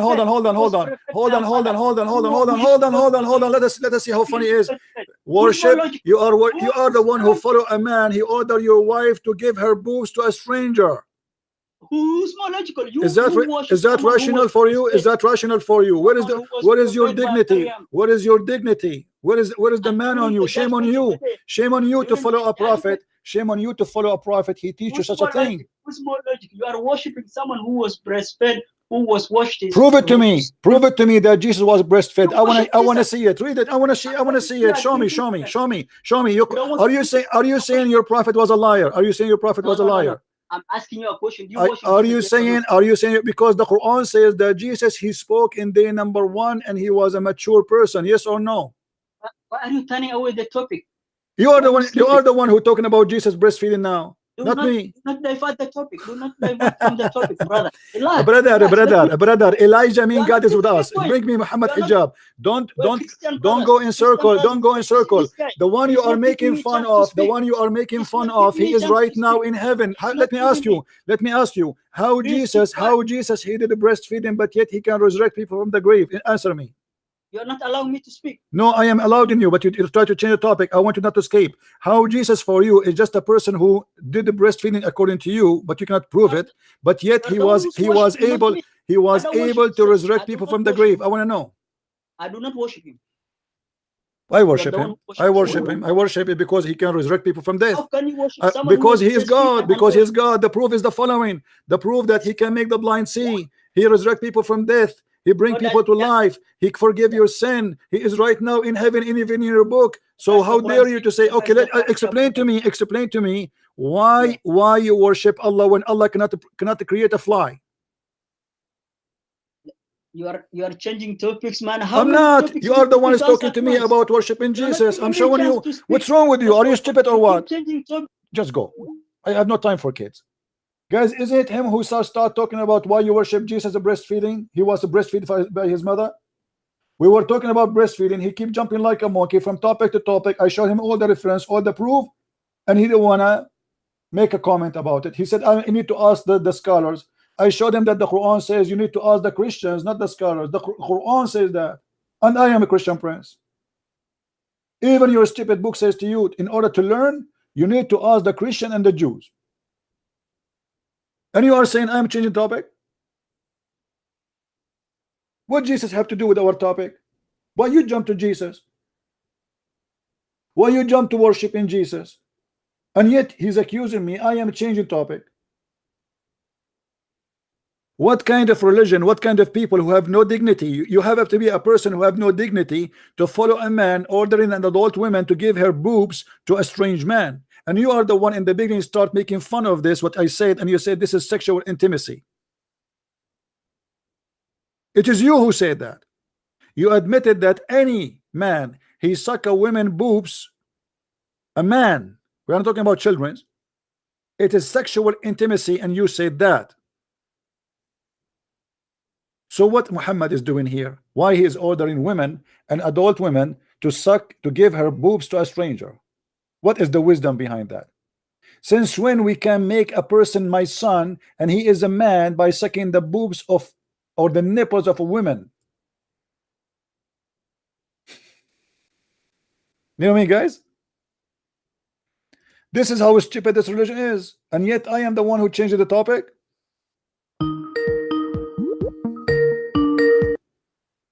Hey Abdul, how are you? I'm good. Okay, so now I showed you the proof that this is, and your friend, the one who called after you, he confirmed that that verse is about people who they are not married. What do you say? I don't give a damn what they say. Are you saying your brother? Are you saying your brother is a donkey? Are you saying your brother is a donkey? Are you saying your brother Muhammad Hijab is a donkey? Are you saying your brother Muhammad Hijab? Shut up.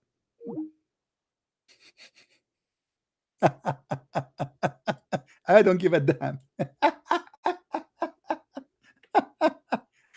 His ass get hurt. You know, there is no verse in the Quran for stoning for adultery in the Quran. Where the verse is gone? The answer is very simple. The goat ate it. There's a holy goat, may Allah bless her belly, 8 priceless verses in the Quran. And until now it's wanted. If you go right now to the FBI in Saudi Arabia website, you will find a picture of a goat. It says wanted, alive or dead. Take a note, please. We need to open her stomach immediately.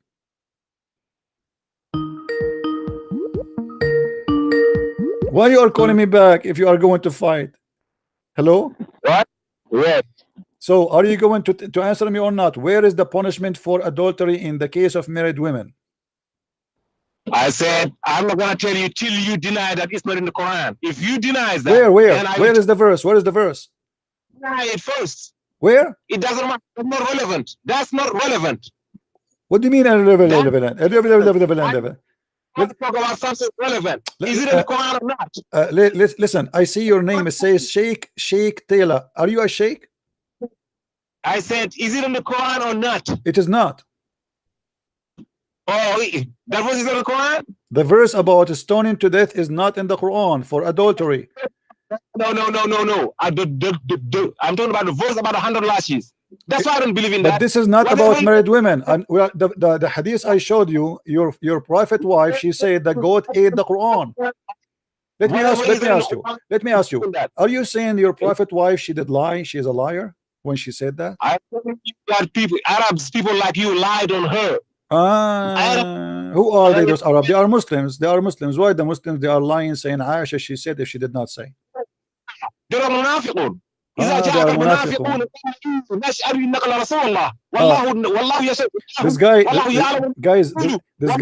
guy is a sheikh.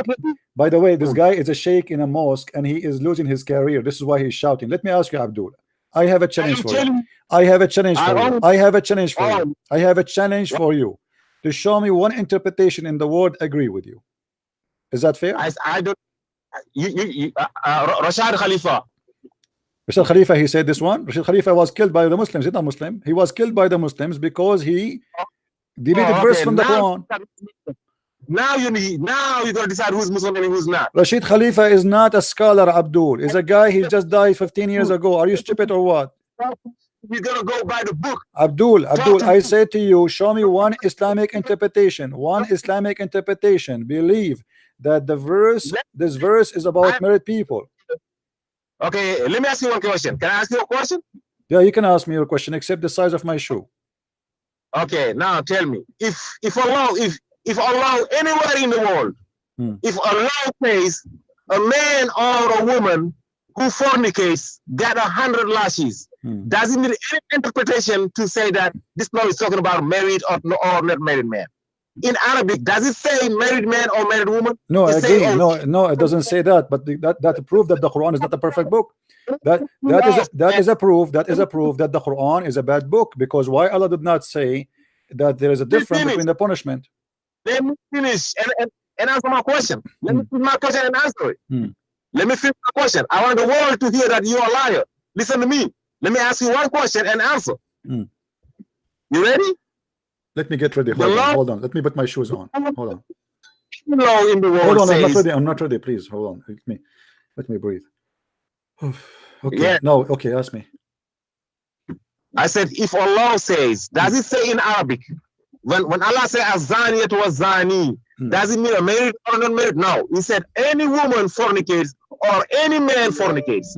Why would you married or not married. It didn't say married or not married. It said any woman, just like it said, any woman or man who steals got their hand cut off. Okay. It didn't make no difference between married woman and. Okay. And, can I talk now? Can I talk now? Can I talk now? Huh? Is it okay? Can I talk? I can talk. Your Majesty, Yes. Your Majesty, can I talk? Okay. So can you explain to me why all the Muslim scholars they say this is about unmarried women and unmarried men? Why they are saying that? I mean, you are a person who don't speak Arabic, Yes. and those are Arab. Yes. All of them, all the scholars, Al-Jalalain, Ibn Abbas, Al-Qurtubi, Al-Tabari, you name it, Ibn Kathir, all of them they are saying about those. This is about unmarried women. So I want Your Majesty to explain to us why all the Muslims look like they are donkeys. They do not know what the Quran is saying, but you are the horse. Go ahead, explain to us. Okay, yeah, okay. I'm gonna tell you. I'm gonna tell you what happened. In the time of Maria, do you know who Maria is? No, I never heard of him. He's still alive? Maria is after Abu Bakr. It was Omar, right? After Omar, it was when Osman died. Ali was supposed to be taken over, right? Are you a Shia? Yes. You are a Shia. Ali was supposed, but yes. Okay. Yes, those are the Shias are following. But all right. Maria took over. It was a fight between Maria and the Shia people, right? Maria's wife got caught fornicating. Maria's wife got caught fornicating, and then she was supposed to be beaten 100 lashes. Maria said, no, I want her to die. I don't want her to leave. He said to Abu Huraira, create me a hadith. I'm gonna give you a jewel. I'm gonna give you a gift. Create me a hadith and help me kill her because my wife don't deceive me. Okay. So they created a hadith. They said a lady came to the Prophet Muhammad and said, "Hey, Ya Rasulullah, I fornicated." He said, "What?" He said, "I fornicated. I'm pregnant." Is that story long? Is that story long? Make it short. No. Okay. No. Make it short. At the end of the day, the Prophet told her, "Go till you got your baby and come back." And then she went, got the baby and come back. And the Prophet said, "Go ahead and come back in 2 years." She came back 2 years later, and they said that Maria created hadith, and they said the Prophet killed her. The Prophet never killed nobody. Allah said in the Quran, the biggest oath in the Quran is about Muhammad saying anything that is not the Quran. فَلَا أُقْسِمُ بِمَا تُبْصِرُونَ وَمَا لَا تُبْصِرُونَ. Okay. And what does this have to do with my topic, Abdul? What does this have to do with my topic? What are you talking about? I'm sleepy now. What is the answer? Let me. You see, I gave you 5 minutes to say, and you said nothing. Let me get you busted. Read with me carefully. Okay. Let me read carefully. A woman, she is the woman. If you said a zani and zaniya does not mean a woman she is married or not, right? I want you to be honest. I want you to translate exactly for people. What does it mean? Since you understand Arabic, my friend, what does it mean? My friend. No, Let me get you busted. Let me show you how stupid you are. Let me show you how stupid you are. Let me show you how stupid you are. Officially certified donkey. The same chapter we are reading, you donkey. It says in chapter 24, verse number 3, الزاني لا ينكح إلا زانية أو مشركة والزانية لا ينكحها إلا زان أو مشرك. So this is not about married. He's saying, and a woman, she is an adulteress. No man can. What? Translate the verse. I will translate. Here we go. Don't shout. Here we go. This is Yusuf Ali, Abdul Potato. And those who launch charge against chastity women. Abdul, read with me. Let no man guilty of adultery or fornication marry, but a woman similar guilty. And this is the word here is used, zaniya. This is the verse after it right away. This is the verse after it. So now he's talking about the second punishment. Shut up.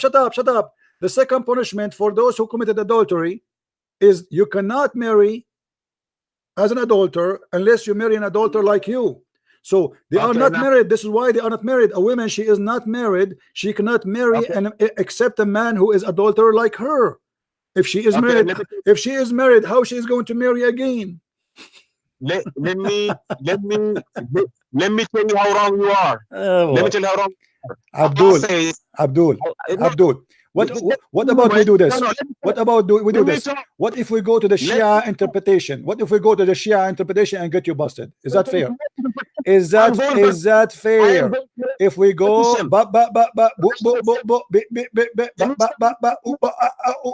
what we go, why we don't go to the Shia? As long as you're a Shia, can we go to the Shia interpretation? Can we go? Can we go to the Shia interpretation? Yes or no?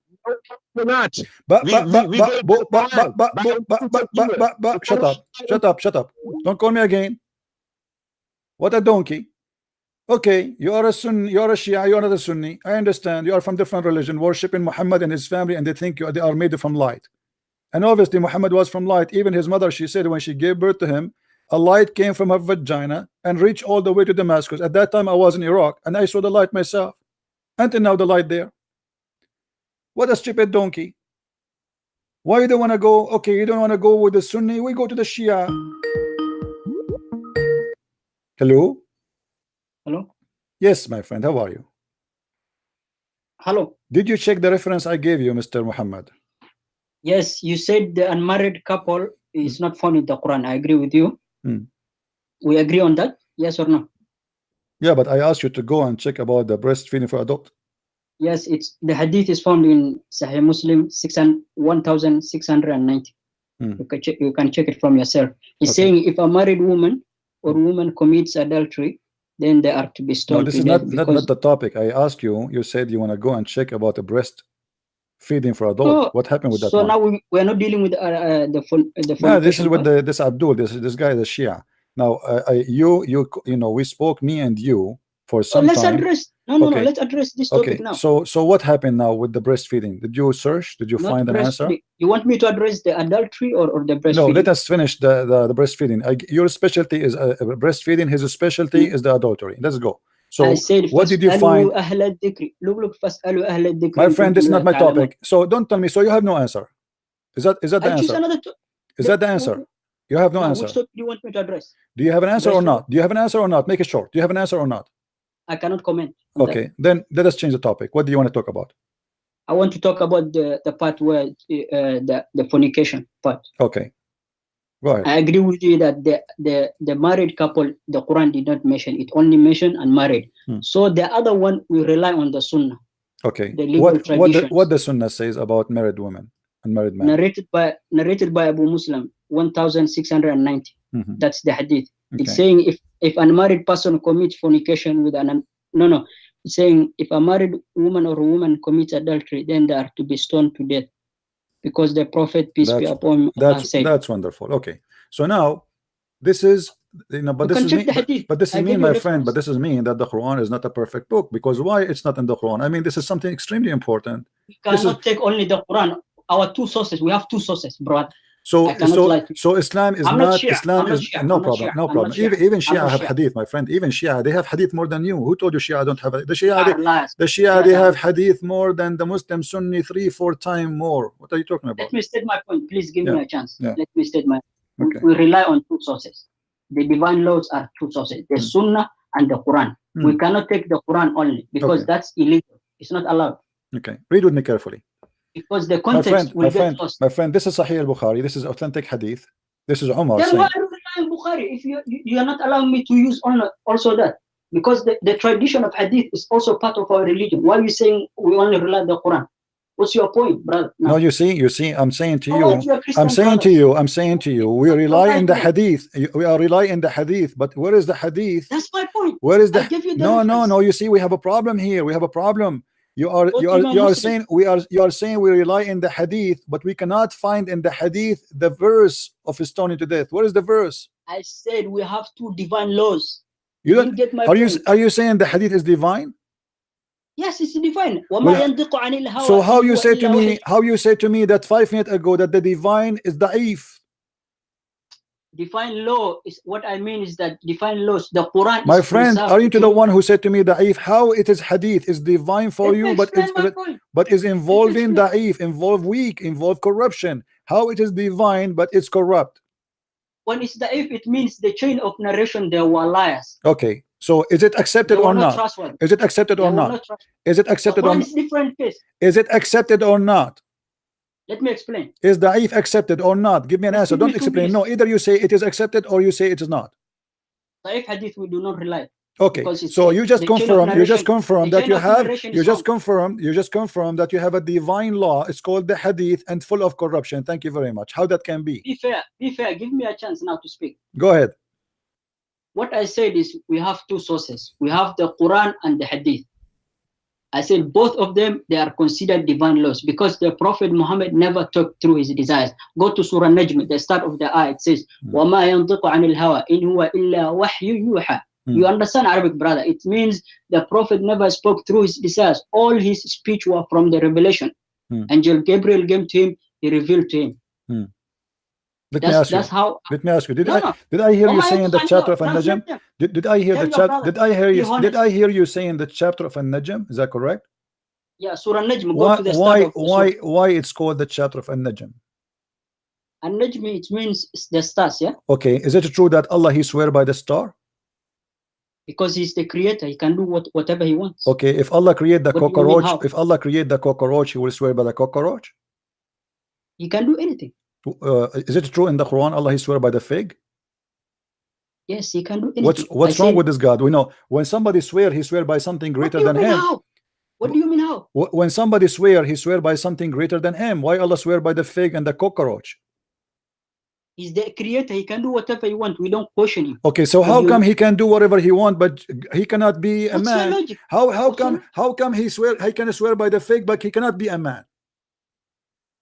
What's your point? Well, you see, the second we ask you about something impossible to believe, that God is swearing by something silly and stupid like the fig or cockroach, and then it's okay, he's the creator. Okay, as long as you agree he is the creator, he can do whatever he wants. How come he cannot? How come he cannot be a man as long he can do whatever he wants? He's the creator. A second ago you told me he's the creator. He can do whatever he wants. Questioning his powers? Abdul, listen. I don't understand. In the chapter of An-Najm, let me show you something silly about your religion. I'm not insulting you, by the way. I hope you want to take it as an insult. This is how I talk. Is it true? Is it true? Is it true that in the chapter of An-Najm, your prophet he said to his cousin, because he said, brother and sister, you see, he's not honest. My friend, you are the one who mentioned the chapter of An-Najm. You are the one who mentioned the chapter of An-Najm. I let you speak. It's my time to speak. Is it true that your prophet he said to his cousin, because he refused to believe in the Lord of the star, did he say to him, you are a kafir? Yes or no? Why are you jumping the topics, brother? We are not changing the topic. You are the one who mentioned the chapter of An-Najm, not me. Why you go there? I said the God can swear whatever he wants because no problem. Is it true that in the chapter of An-Najm, is it true that your God in the chapter of An-Najm, your prophet he explained that Allah he have a dog? Where in which verse? The chapter of An-Najm. He didn't do that. You are a liar. Okay. Are you willing to challenge me? Where's the reference? Give me the reference. Are you willing to challenge me? From your own words? Are you willing to challenge me? What if I show you the reference? Go to Surah Najm now. Let's go. Which verse is it? No, I will show. I said your prophet said. I did not say the Quran said. Are you willing to challenge me? That's not trustworthy. That's not authority. It's not authority. So you see, guys, anything is embarrassing. Anything is embarrassing is not authority. When they want, it is authority. When they want, it's not authority. No, remove the evidence. Is that the game? Is that the game? Is that the game? You know, is that the Abdul? Where's your proof? Okay, I will show you the proof. Here we go. Okay, no problem. Remove the proof. Surah Najm, we can go now. All right. Don't lie to your Christian brothers and sisters, please. My friend.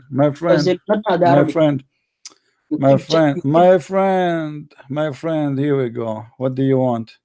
You want the proof, don't you? Don't you want, my friend? Don't you want the proof? Don't you want the proof? Okay. Here we go. We'll make you read it. Which surah is that? The only religion, the God of that religion have a dog is Islam. Where's the reference? You put it on the screen? It's in the screen. Where? I cannot see anything. Chapter of An-Najm, Tafsir al-Tabari, page number, variant number 23, page number 493, 494, 495. It says here, your prophet, he said Go to his the Quran. cousin, Why are you using he said to, okay, what do you want? What tafsir you want? What tafsir you I want the Quran. Go to the Quran. Why is that? Well, this is, you see, this is how hypocrite you are. So if I try to explain the Quran up to myself, you say to me, you cannot do that, you have to go to tafsir. When I show you your Islamic Sunni tafsir, this guy is not a Sufi, this guy is a Muslim Sunni. So now what we will do, what Give me the first thing. Ibn Abbas, What's the first? Ibn Abbas, you like Ibn Yeah, Abbas? You like Ibn Abbas? What's the verse? What? What's the chapter? Give me the reference from the Quran, and then I can go to explanation. Okay, here we go. No problem. Give me the chapter and the verse. وَالنَّجْمُ إِذَا هَوَى, the chapter of An-Najm, verse number 1. I told you already. Surah Najm is 53, chapter 53. The chapter of An-Najm, verse number 1. Verse number 1, yeah. It's saying when Najm إِذَا هَوَى, by the star when it descends. Yes, your prophet, he said to his companion, his cousin, he said to him, أَمَا تَخَافْ أَنْ يَأْكُلُكَ قَلْبُ اللَّهِ, aren't you afraid that Allah dog will eat you? No, you are a liar. That's not Surah Najm, man. That's not Surah Abdul, don't tell me I'm lying. I'm showing it in screen. People will laugh at you. You did not quote the verse. Where's the verse? Stupid. I am quoting the interpretation. No, that's not reliable, man. Not real. So look like you Muslims, you have a religion, nothing in it in reliable. I mean, whatever I quote for you. You said the Quran. How you know? How you know it is not reliable? How you know that? How you get the conclusion, my friend? How fast are you? How fast are you in getting the answer right? You are the fastest computer ever. Anything I say to you, you say it's not reliable. That's the verse. It's saying by the star when it descends. Okay, what happened in the story? What happened in that story? That's a star. God swore what happened in that story? Explain to me what this story is about. It's apparent meaning. What do they want to explain? What happened? No, there is explanation. You as a Muslim, if you want to learn about this story, what happened? Where do you go? You see, now our scholars become godly divine. Yeah? Where you go? See guys, now his scholars, they are godly divine. A second ago, so you are saying to me we should not go to the scholars? Are you saying that? Scholars are not infallible. Who cares if they are infallible or not? All your religion, all the hadith is coming from what? Is coming from men, a human being like you. Your prophet is a human being like you. So how come all of them, they are not infallible, but Muhammad is not infallible? Isn't it Muhammad? You say. Let me ask you. You said, وَمَا يَنْطِقُ عَنِ الْهَوَى. Muhammad, you don't say anything except from Allah. Is that correct? Yes. Okay. Can you explain to me the chapter of At-Tahrim? Now you jumped another topic. No, I'm showing you that you are a hypocrite. The Quran says that Muhammad is a liar. Muhammad, he fabricates Quran. He fabricate his own. Keep changing topic so that you. I am not. You see, get lost. Don't call me. I want adult to call me. Please give me an adult. Each time I show them the reference in the front of their face, they say it's not reliable. With no proof. Anything I show them. The easiest answer. It is not accepted. If you are a person who speak of a truth, show me the reference where it says is not accepted. I show you your scholars, not a donkey from the street. When I mention to you a name of a scholar, I am not making my own claim. It's not me who's saying that. In order to prove me wrong, you have to show me the scholar who said that this hadith or this story is not accepted. Show me. But look how fast they say it's not reliable. Immediately. That guy, even he never heard about this before. Just because you don't like it, it's not reliable, brother. Do you see it? Do you see the hypocrisy? In the speed of light, anything they see, he never heard of it before, which means he never studied it, and there's no way he knew the answer immediately. But immediately he come to the conclusion it's not reliable, brother. The other donkey, he says to me that this verse, it is about married and unmarried, but the verse after it says what if they are married or not. The verse after it right away, it says if they are married or not. It says that those who do zina, they cannot get married from anyone except the one who is doing zina like them, doing adultery like them. Women and men. Guys, do you see the best example of hypocrisy in Islam? What kind of a prophet? He say to his cousin, aren't you afraid the dog of Allah he eat you? The dog of Allah. Ta-da-da, ta-da-da, ta-da-da. Who wanna call me from the Muslims and say to me what Muhammad said? Christian Prince, aren't you afraid the dog of Allah to eat you? I'm really scared. I'm really terrified. The dog of Allah. Wow. Allah dog. I mean, Allah has a dog. I thought Allah hate dogs. Isn't it Allah who told Muhammad to kill all the dogs because they are najas, dirty?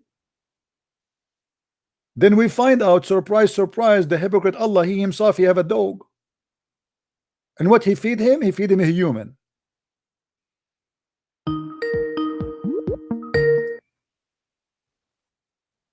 Yes, Muhammad. Yeah, let me clarify. Are you going to speak to me in an academic way as an adult, or you are going just to say anything I say to you? It says it's fabricated, it's not accepted. Let's agree something. Criteria. Okay. Are you willing to prove to me what you say, or you just throw things on me? Are you willing to throw things at me, or willing to give me proofs of what you say? What's our criteria? Criteria is when you say to me this is not accepted, you have to prove it. Do you agree? That's not criteria. No, this is the criteria. No, this is what we do here. We have to prove it. Otherwise, I can say to you it's not accepted. You can say to me it's not accepted, but nobody prove it. So what's the point of this talk? Correct, guys? He don't want to prove to me that it's not accepted. He just want to say it's not accepted. No, don't call me. Don't call me. Don't call me. Please, I don't have time for kids. I'm here to talk to adult. When I speak to you about something, I show you the reference. I prove it to you. If you are a man, adult, show me that this is not accepted. The same as I showed you, show me. Otherwise, I'm not here to have a conversation over stupidity. When I say to you, Allah have a dog, I prove it. When I say to you that the Prophet, he ordered women to give their nipples to strangers, and this is why I want to convert to Islam, I cannot wait to go to your country, my friend. And I will visit every Muslim. I will make a lot of Muslim friends just because they want to give me their wife boobs. I will visit only the young ones, by the way. I mean, what kind of religion, what kind of a prophet his prophet is? And he is the one who said, well, a man, he do that as a sexual intimacy. So how you can stop a person from having sexual intimacy by sexual intimacy? What kind of a prophet? The woman, she is saying to him, my husband is upset because this guy, he look at me, you know, he's angry because we have a foreigner in the house. How come the prophet, he says, give him your boobs? He's making fun of you, obviously. And he have to do it 10 different times until he is satisfied. And Aisha, she used to order her sister. Any man when I enter upon her, he have to sit in her lap. The prophet's sister, the prophet wife's sister, his secretary, the secretary of Aisha is her sister. And what she do for living? She give her nipples. Before, I heard about many things happen in the secretary room, but I never heard of such a thing before. To be a religious practice, I know that there is some men, they suck the nipples of their secretary. But I never heard of a prophet and a wife of a prophet, she practiced that. Any man when I enter upon Aisha, he have to suck her nipples. And this is why I feel really upset I was not exist in the time of Aisha. I mean, I'm not lucky. It looked like it used to be fun at that time. I will go visit Aisha every day.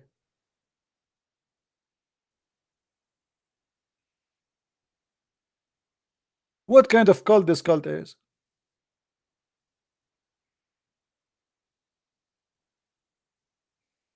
And the other guy, the sheikh, this guy, by the way, is a sheikh. He's a sheikh. He was shaking. He's saying to me, it doesn't say that I'm a Shia. And he started talking about Muawiyah. They hate Muawiyah, you know. They hate Muawiyah because Muawiyah, he killed the half of their family, the Muhammad, if not all of them. But what does this have to do with Muawiyah, my friend? Even your Shia accept that. What a stupid answer.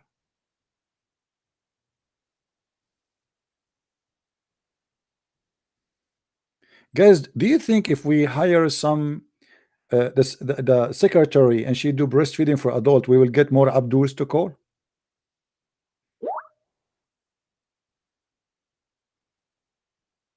I think will become more popular. Even CNN will talk about it. They will say there's a guy, his name is a Christian Prince in YouTube. He hire girls from the Islamic Society to do breastfeeding for adult. Actually, I was thinking to open such a business, you know, but the problem, I don't have enough money.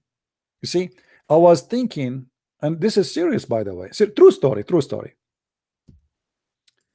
I was trying to open drive-through breastfeeding in Las Vegas. I mean, think about it. There's drive-through hamburger, fast food, pizza, but there's no drive-through a breastfeeding for adult. Takbir. We will have a bunch of women lining up in the window, and we will open a hole in the window, and then people, they line up in their cars and they put their head up, they put the coins, we give them the nipples. Perfect. Very, very, very practical religion. Who want to be partner with me in this business, Islamic business? Breastfeeding for adult. We will open the biggest business in Las Vegas. We will become very popular, and you will see men are lined up from around the earth.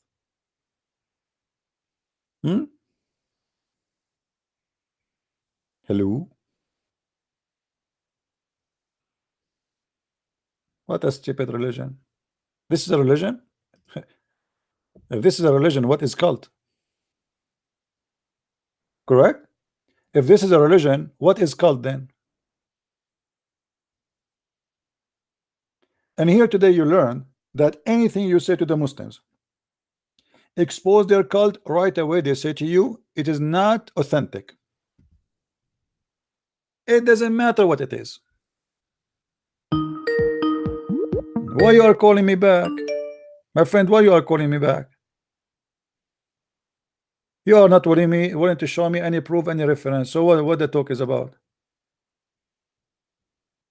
I want to talk to adult people, not people want to shout at me and tell me we don't accept. Okay, you don't accept, go. I'm showing you reference, my friend. I'm not showing you my own words. Those are not the Christian books. Those are your books. Yes, Muhammad, why you are calling me, my friend? Hello? Yeah, why you are calling me, Muhammad? What for?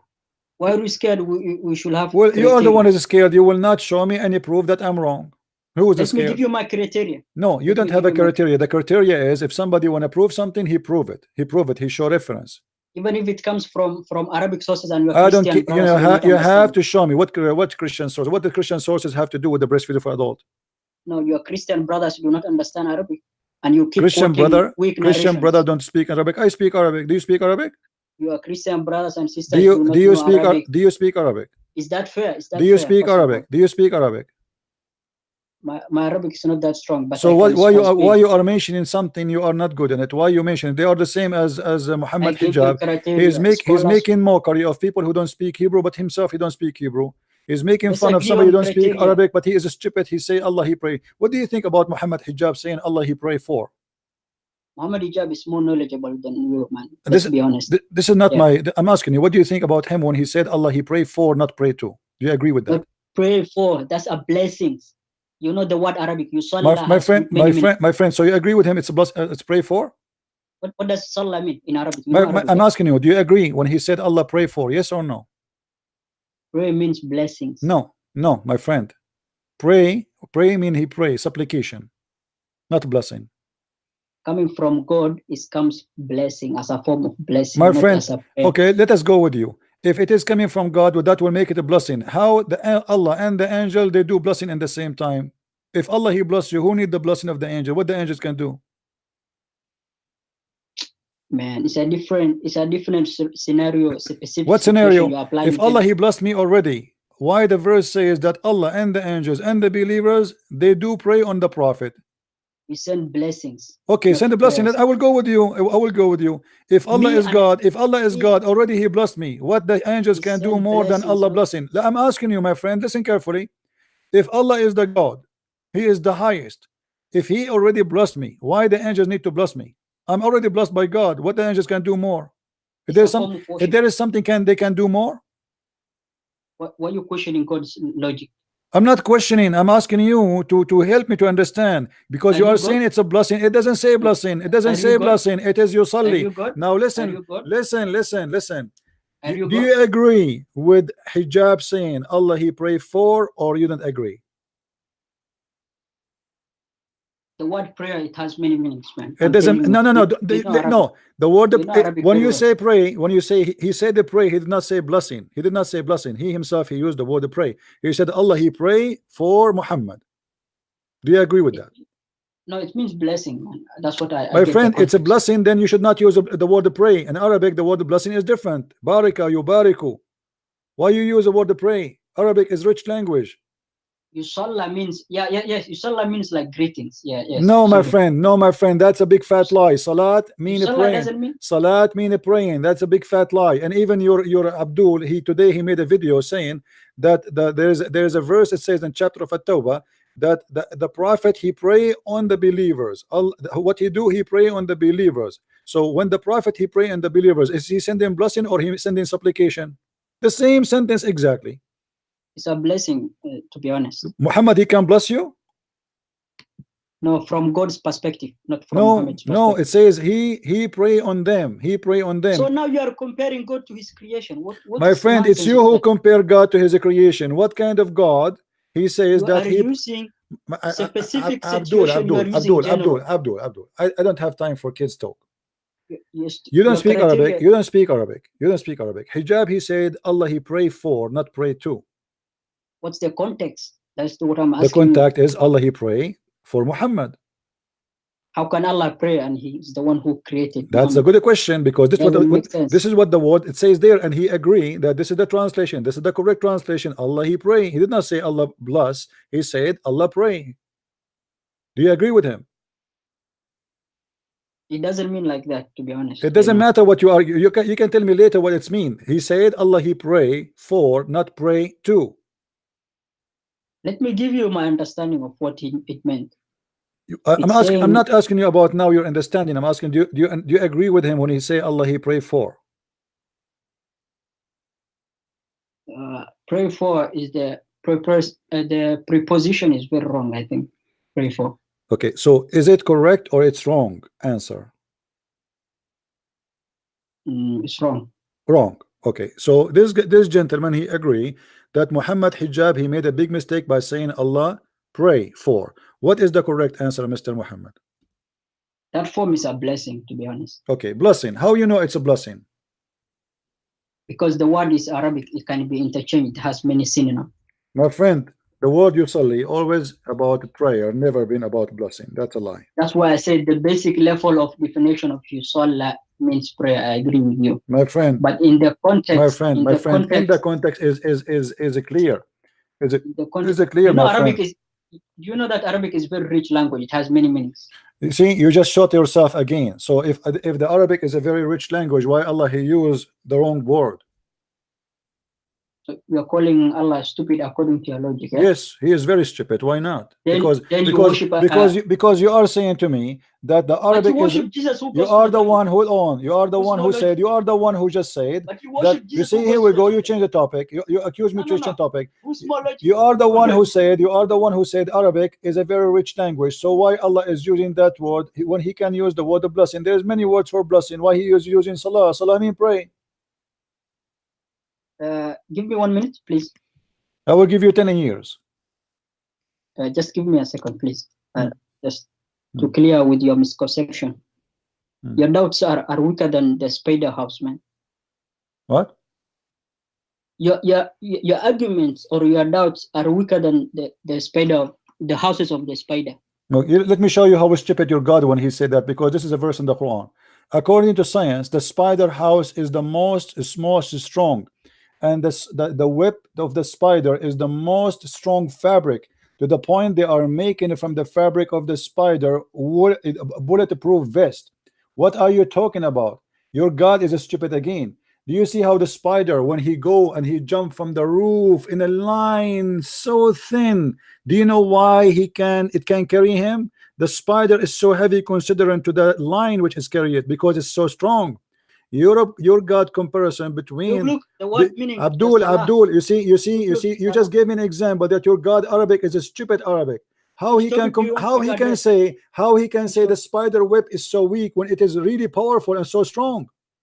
In its original format is weaker because of the house of the spider. My friend, the house of the spider is so strong. Is extremely. There is no specific situation. Because when you compare, let me show you how stupid. Let me show you how stupid what you just said.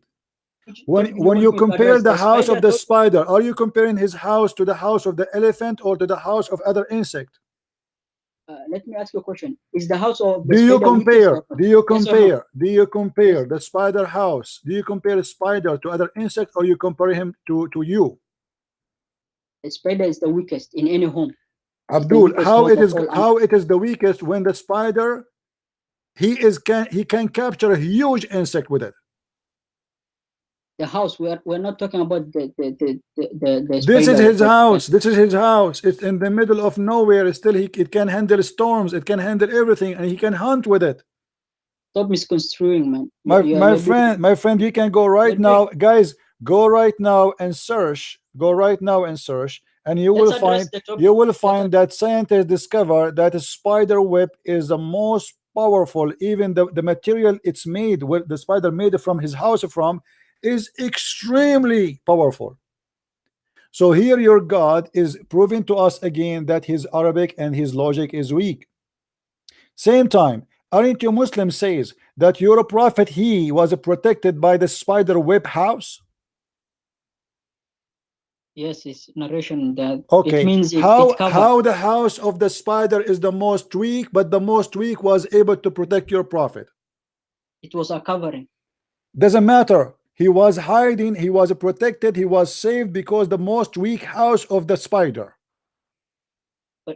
But it's a different context. But you're a prophet according to you. It's a fiction story. It's a lie. There's no proof of it, by the way. He was saved by the whip house. And yet, what do you mean? You are the one who said it's the hadith says that. That's why I said it. There was a covering of the cave. There was a spider. Doesn't matter. Yes, there was spider house. So you agree that the spider web. I didn't refuse. I agree okay. With you. All right. So now, how it is the most weak one, but yet it was the most powerful, saving Muhammad from being killed? It wasn't saving. That's not the context. What do you mean saving? He was going to be killed. They chased him right inside the cave, and because they saw the web. Stupid? How can a spider save someone? Abdul, the stupid is you. You are the one who said to me that this story is true. This is story is true. Was your prophet saved because of the whip or because of the spider? Abdul, was your prophet saved his ass because of the whip of the spider or because of the spider? Let me explain how it is the story. Explain. It means the spider was covered on the gate of where the cave was. Yes or no? That's the context of the story. That means the covering was a spider, but it doesn't mean it protected. What do you mean? What saved Muhammad? What saved Muhammad from being killed? You know that spiders, they usually form in the houses. How Muhammad was saved from being killed? Isn't it the spider web saved him? Spider didn't protect his angel. Angel Jibril was sent to protect him, and Allah by his divine law. Get lost. By the way, the story about Muhammad protected by the spider is a fiction.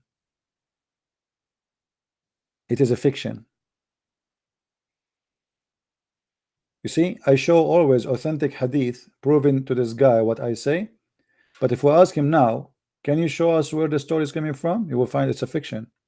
It's a lie.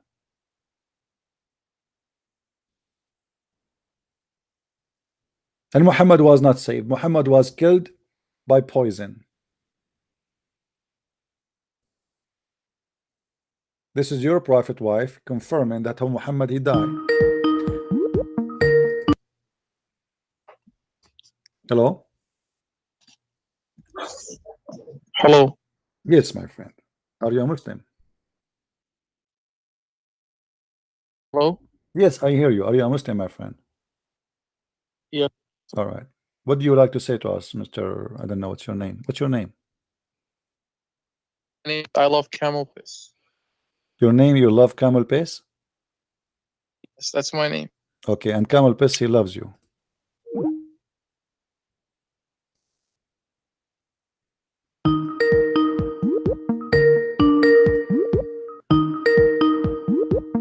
Don't try. I blocked you already. Do we have any Muslim wanna call us?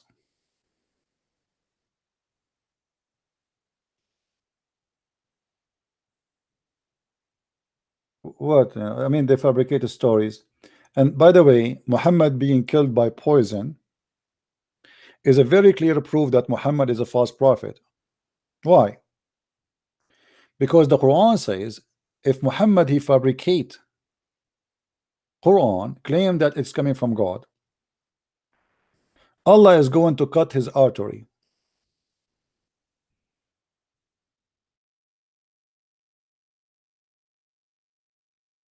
Chapter 69, verse number 46. ثم لقطعنا منه الوتين. Why? Why Allah will cut his artery? If he fabricated Quran. If the messenger were to invent any saying in our name, we should certainly seize him by his right hand, and we should certainly then cut off his artery of his heart. Then we go to the hadith and we found, surprise, surprise, Muhammad he died by the same way he described that he would be killed if he fabricate Quran. Do you see it?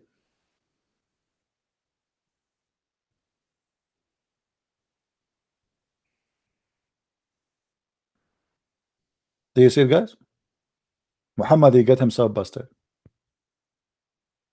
He said, if I am fabricating Quran, Allah will cut my artery. And then the Abdul, because he's slow, he have a low IQ, he forgot what he said before. So now he's saying to his wife, oh, Aisha, Aisha, I still feel the pain, Aisha, by the food I ate at Khaybar. And at this time, my order.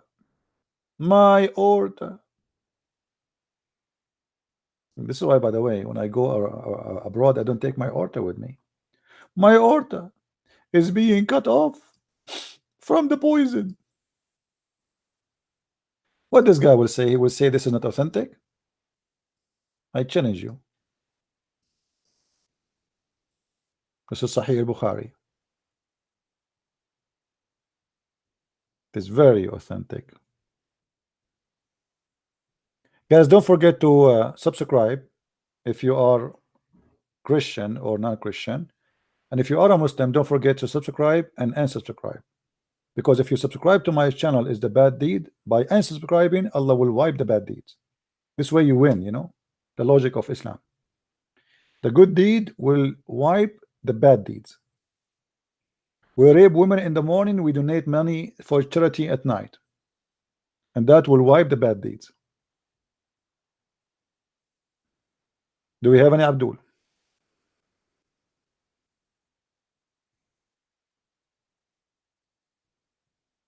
Anyone?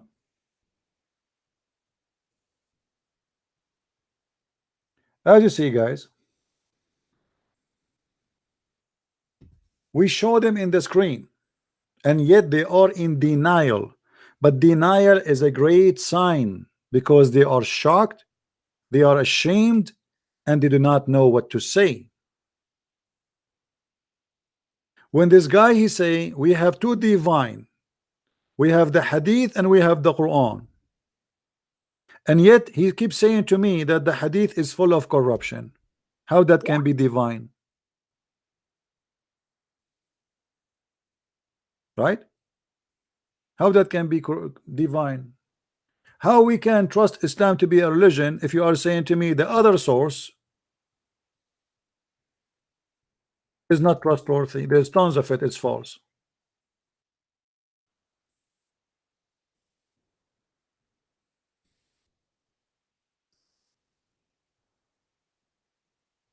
Do we have any Abdul?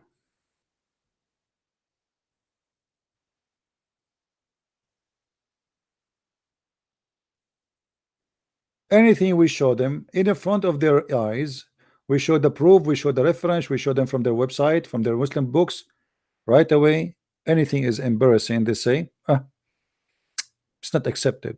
As simple as that. The same as Muhammad Hijab when he was debating with David Wood. Whatever David Wood he gave him, what he say?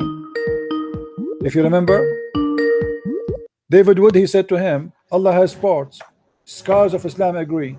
What Muhammad Hijab, he said to him, what scholars? I mean, all this argument you answered by saying what scholars? That's it. How are you, my friend? I'm okay, CP. How are you doing? I'm all right.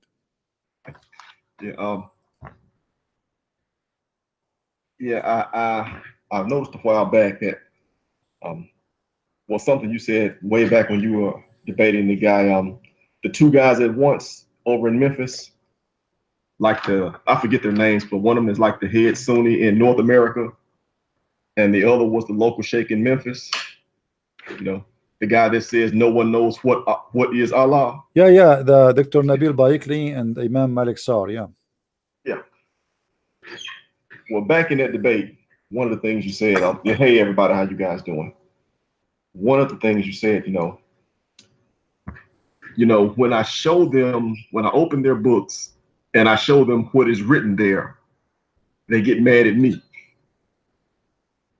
And that's really it. The only thing that we're doing, that you do and we're trying to learn to do, is just to look at the Islamic sources, look at the Quran, look at the Hadith, open it up and read it back to them. Just read what it says. They may be surprised to find this out, but when I first started to study Islam, I looked at it, I examined the claim, is Muhammad actually a prophet? What did it say? What did he give? What did he bring? Looked at it with actually an open mind to see if he added anything. Naturally, when I read it, it didn't take long to find out that, he's not a prophet at all. Actually, he's a rather obvious false prophet. But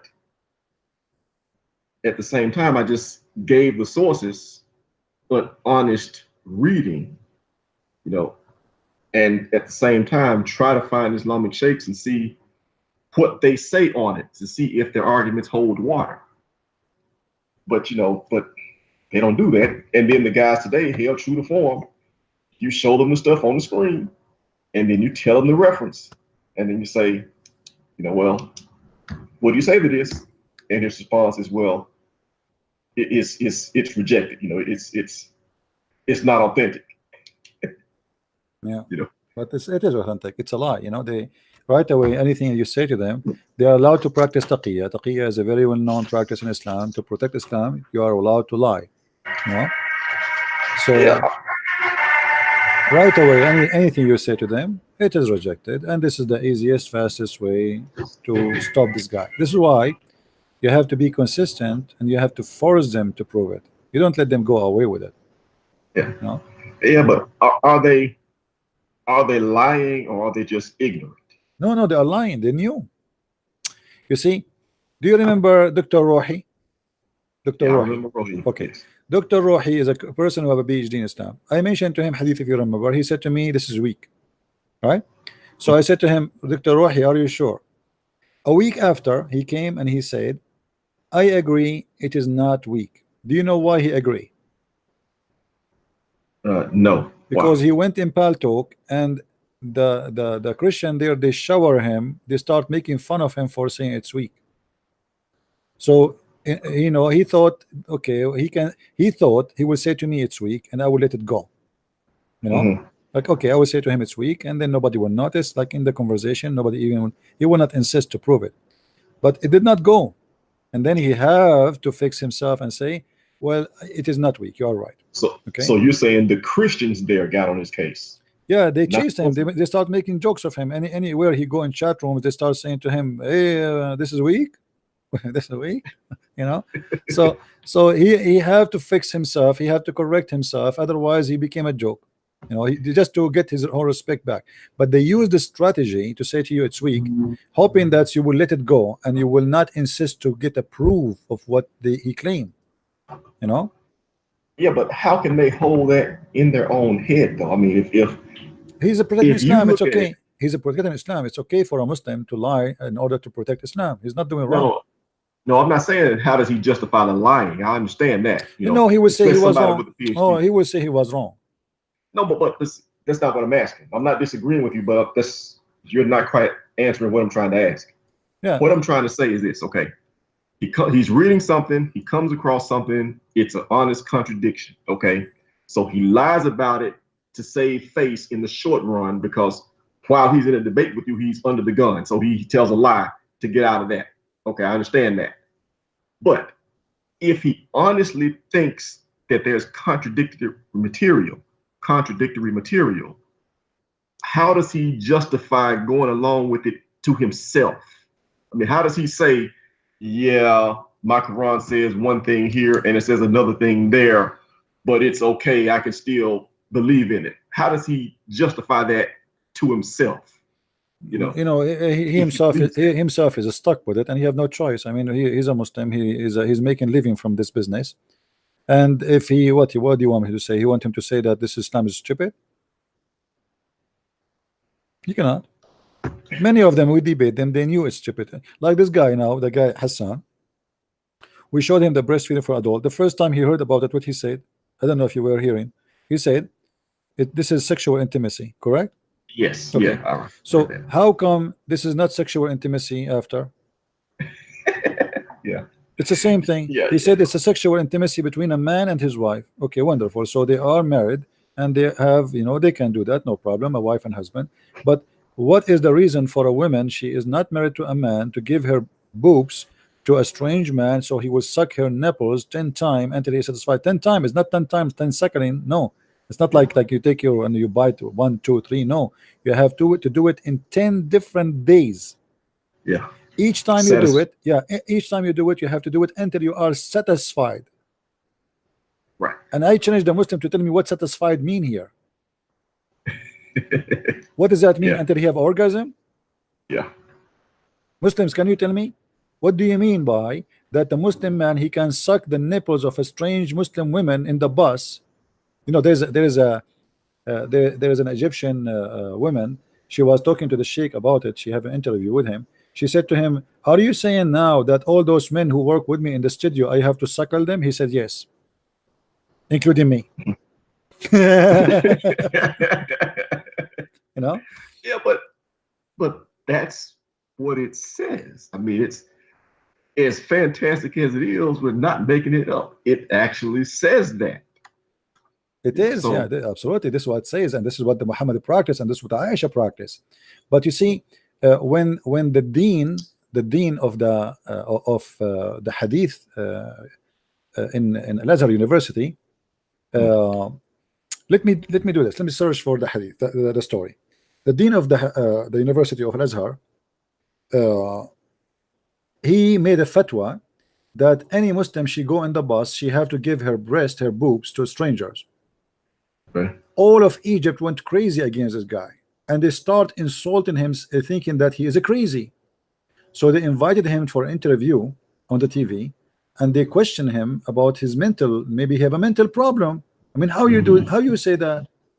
Okay. So the guy, he showed them the hadith that I am not the one who said that, it's your prophet. So if you accuse me that this is a mental issue, that means you are accusing the prophet that this is a mental issue of your prophet. Okay. And since he mentioned that, nobody dare to question. But yet nobody will practice it. But nobody will still practice they it. don't do it. Yeah, nobody want to practice it. So it is a shameful teaching, disgusting, and it exists there, and the Muslims didn't know what to do with it. What we can do with this? I mean, Muhammad obviously have a mental issue. Why a man will that do say such a thing? What is the logic? Yeah. So You're saying they know better. Yeah, you see, here we go. Let me, I found the fatwa. This is the BBC. Let me put it for you in the screen. Guys, read with me. One of the Sunni most prestigious institution. This is a high like an organization, the highest source of Islam. What he issue is to discipline a cleric after issue a decree allowing women to breastfeed their male colleagues. Do you see it? Yeah, my screen is a bit behind. Who is the guy? Who is the guy they accuse him of that? Dr. Uzzat Ataya. Who is the guy? He is the dean of the Azhar University. You know, this guy is not a joke. This guy, he is the one who give PhD to people to be PhD in Islam. His specialty is hadith. All right. Oh, okay. So this is not anyone. You see, look, in this fatwa, Dr. Ataya, the head, do you see the call? It says the head of Al-Azhar Department of Hadith. So he's actually a hadith scientist. This is not, yeah, this is not only a hadith scientist, he is the head of all the scientists. He's the boss. And he was chosen for that job because he's the best between them, right? Like when they put you the head of all the scholars, obviously you are the best of the scholars. Yeah. So the head of the Azhar Department of Hadith said such a teaching could equally apply to adult. He said that if women fed male colleague direct from her breast at least 5 times, they would establish a family bond. and thus will be allowed to be alone together. Muslims, are you reading with me, Abdul? Huh? And then he continues saying, breastfeeding an adult puts an end to problem of the private meeting and does not ban marriage. So what the point of it? So which means I can still marry this woman after I suck her nipples. You know what I mean? So it's mean it's I can have sex with her. So how? What do you mean family bond? How we can sit together now after she gave me her breast, and suck it 10 different times in 10 different days, and that will not prevent me from marrying the same women. So what exactly the purpose? And a woman at work can take off the veil or reveal her hair in the front of someone whom she breastfeed. I'm going to apply for jobs in Muslim companies. I hope I will get a job there. Yeah, I gotta check that. Does that come with the bonus in the contract, Muslims? That Muslim women who work with us, they are going to breastfeed us? No? Yeah, but you know that can backfire though. You know, you can work with a woman and she's like, well, let me breastfeed you so we can work together alone. And you're like, you? Yeah. Can I just like forge a birth certificate or something? I really have to suck with you? You know, another way to do that. There is other in that interview, she said to him, so if a woman, she want to go in the bus or a train, she have to, or airplane, she have to do breastfeeding for adult or all of them? He said yes. This is religion? Do you really Muslim believe in this garbage? This is religion? You want to debate us about how you believe in Jesus, but you want to believe in such a garbage? Yeah, but it's clear, I guess, that they have an idea of the way it is and what they're supposed to say, what their religion says in their head, but it doesn't line up with what the Quran says or what the Hadith say. And when you show them, you know, the conflict, they still stick to what they believed in the first place.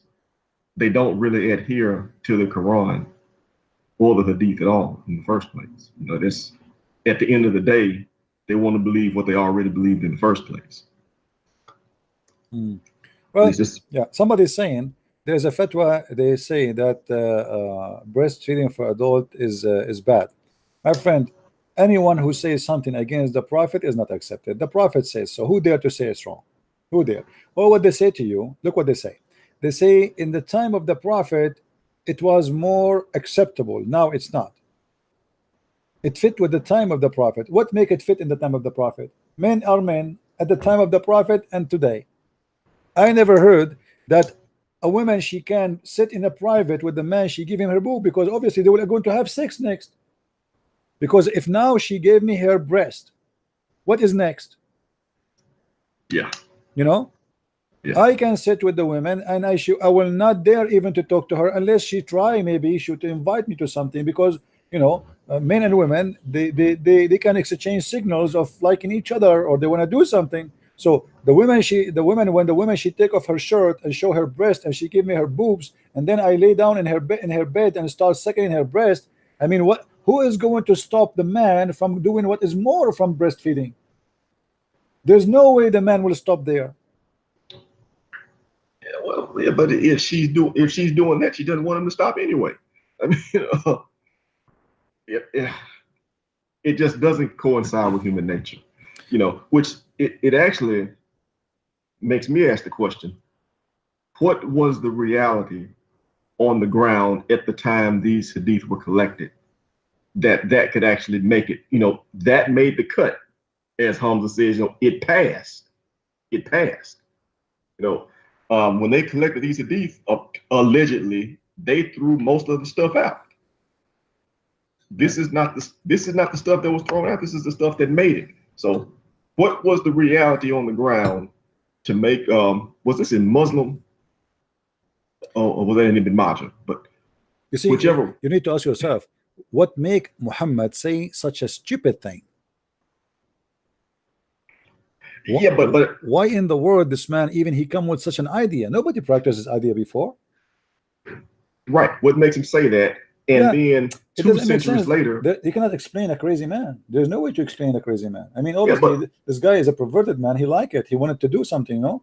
So Muhammad, he have no rules. It's called the rules of ethic. You see, the first thing you examine about Muhammad, he have no ethic, and this is an additional proof that he have zero ethic.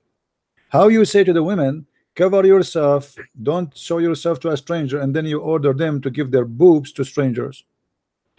Yeah, but even that, 2 centuries later, you know, Muslims threw out a lot of stuff that Muhammad did because it didn't fit with what they thought. You know, there's stuff in Ibn Hisham, the other guy threw out. Was it Ibn Ishaq first, and then Ibn Hisham? Yeah, Ibn Hisham threw out stuff that Ibn Ishaq wrote because he didn't like the way it sounded.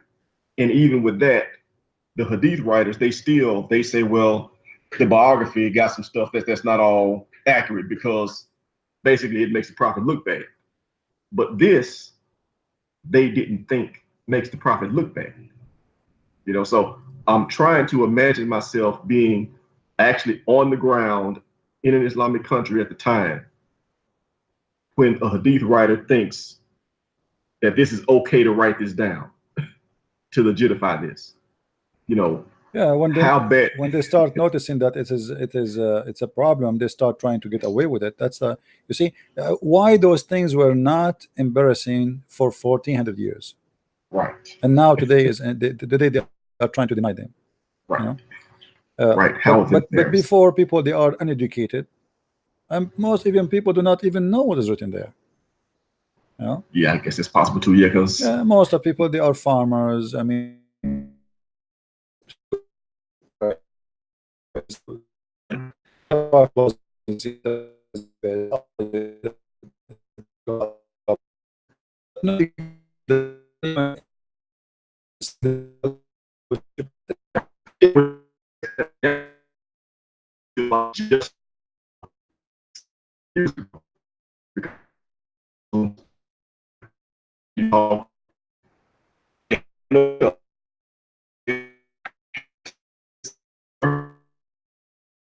Yeah, all the time, you know.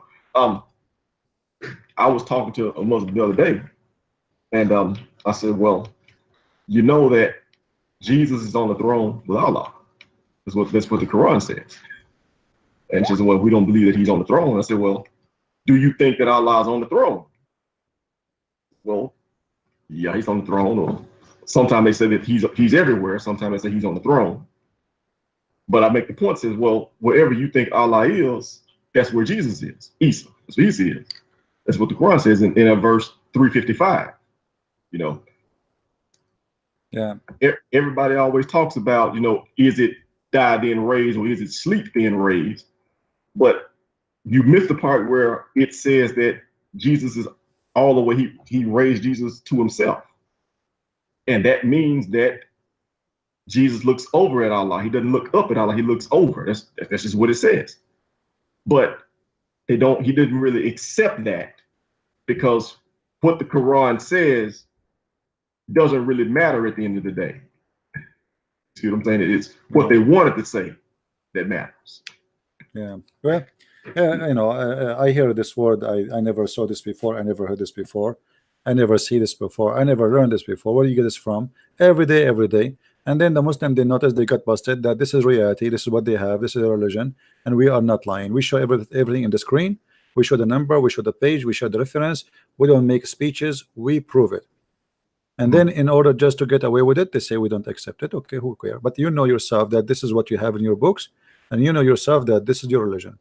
And the one who says to me that in Islam is based on two divine, the Hadith and the Quran, that is the most stupid answer ever to believe in religion, because now you are saying to me that your God could not preserve his religion in a book.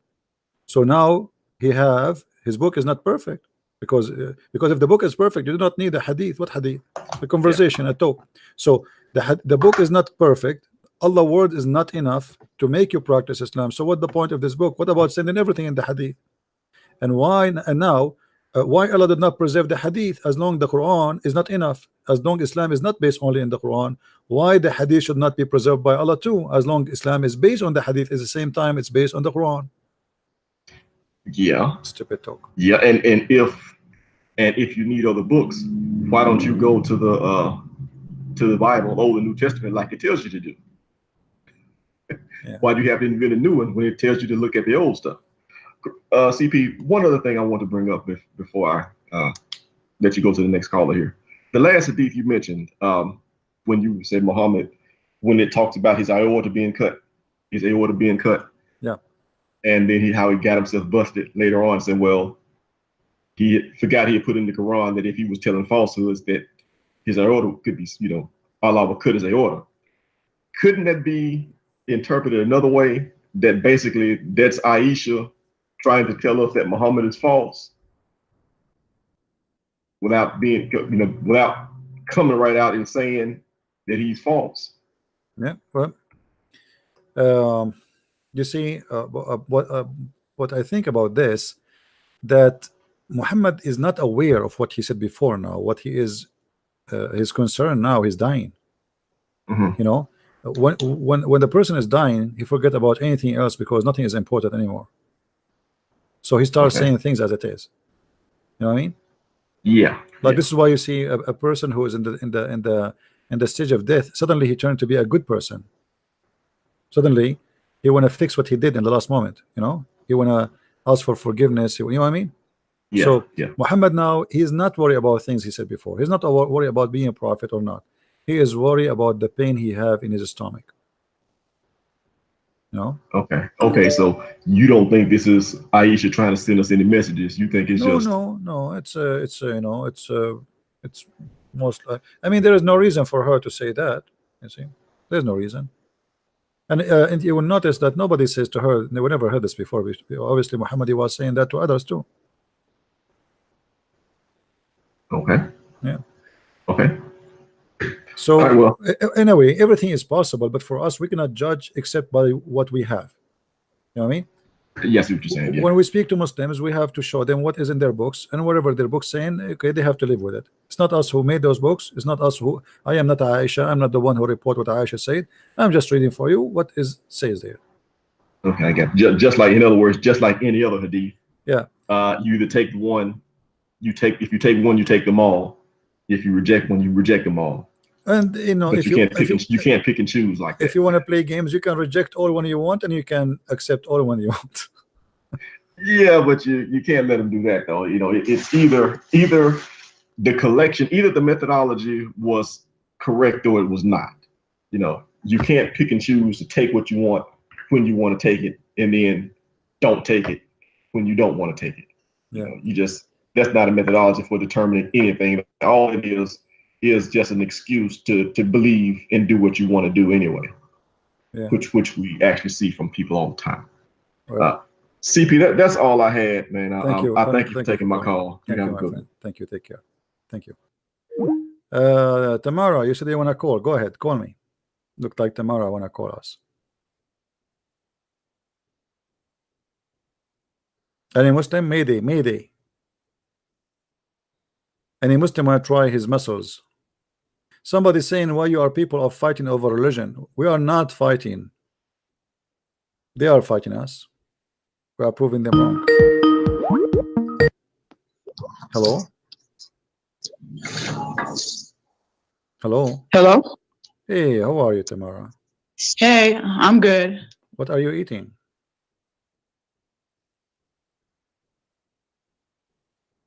Hello? Hello? This is what happened when you eat shish kebab without inviting your friends. Your voice is gone. See what happened? You eat shish kebab and hummus and you didn't invite us. Are you there? Tamara? Oh, look like she lost. Are you Hello? there? Yeah, I hear you now. Go ahead. Okay, I was asking a Muslim, show me where it says that in the Quran where Muhammad is the last prophet. So he came up with this surah at Surah 33, verse 40. Okay. Can you explain that verse? Quran 33. Yes. Verse 40. Yes. Okay. What he wanted to prove to you by that? You said? He's proven to me that it says that it said Muhammad is not the father of anyone of your men, but he is a messenger of Allah and last of the prophets. And ever is Allah of all things. And yeah. Okay. No problem. I will answer you. Anything else, Tamara? That'll be all. That's it. All right. Well, I hope that the Muslim himself will call me so we can answer him better way. And we can talk about it so we can see more understanding for him for what he's saying. However, this is the verse in front of us. وَمَا كَانَ مُحَمَّدٌ أَبَا أَحَدٍ مِّن رِجَالِكُمْ وَلَكِنْ رَسُولُ اللَّهِ وَخَاتَمُ النَّبِيِّينَ.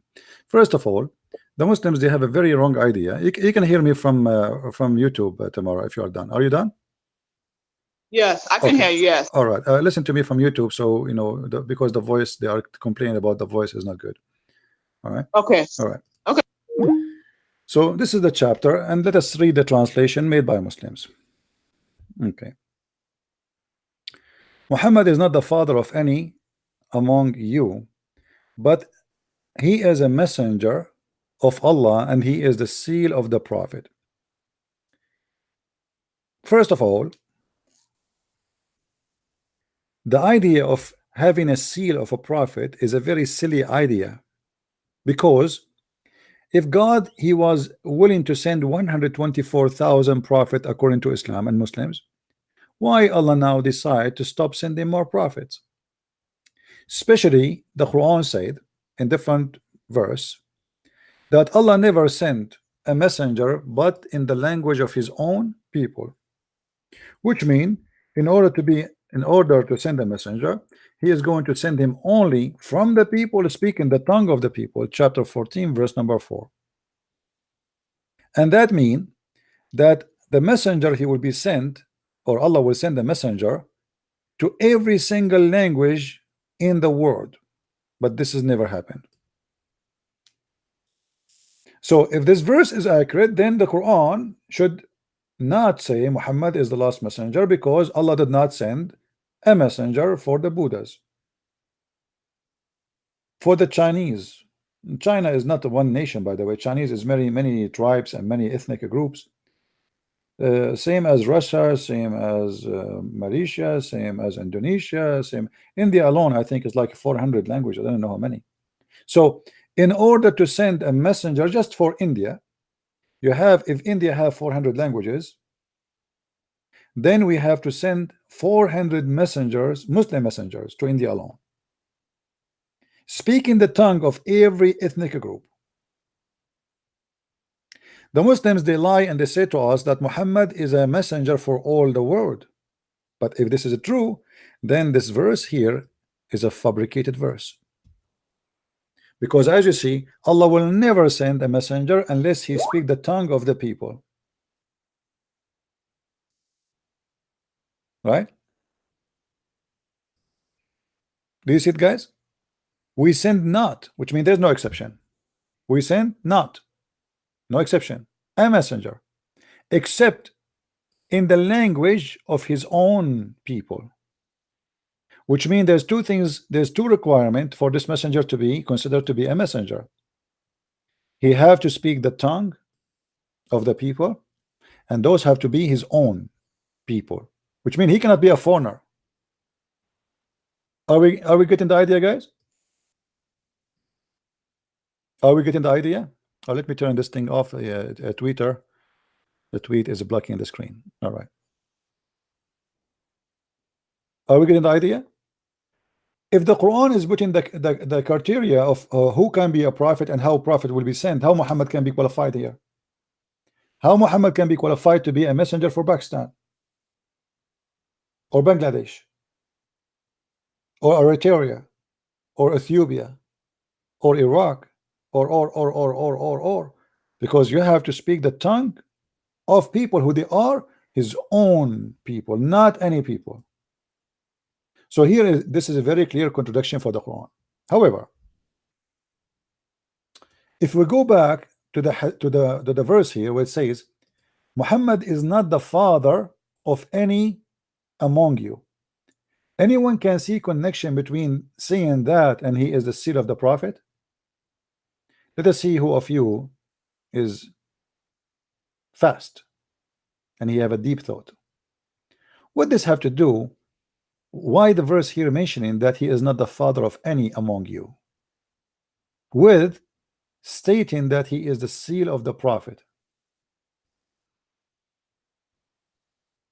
By the way, what I'm going to say to you, nobody teach it, nobody see it. This is my own discovery. You will never find this in any book, any interpretation, anyone. This is my own study.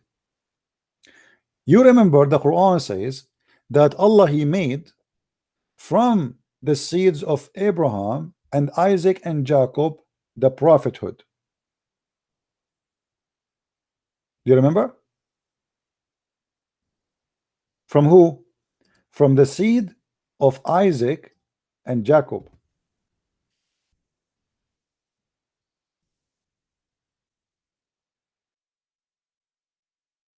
All right.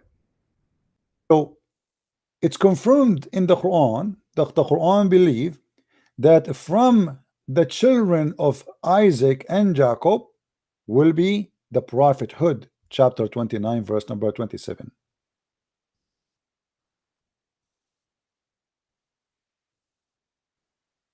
But that mean this is unlimited promise, and that will be contradiction for Muhammad being the last prophet, correct? Because the prophethood is going to be from who? From the children of Isaac and Jacob, as many as they have a children. It doesn't say that the Jews, you have a lost prophet. It says no, from those guys we have prophet from their seeds, from all their seeds. All right.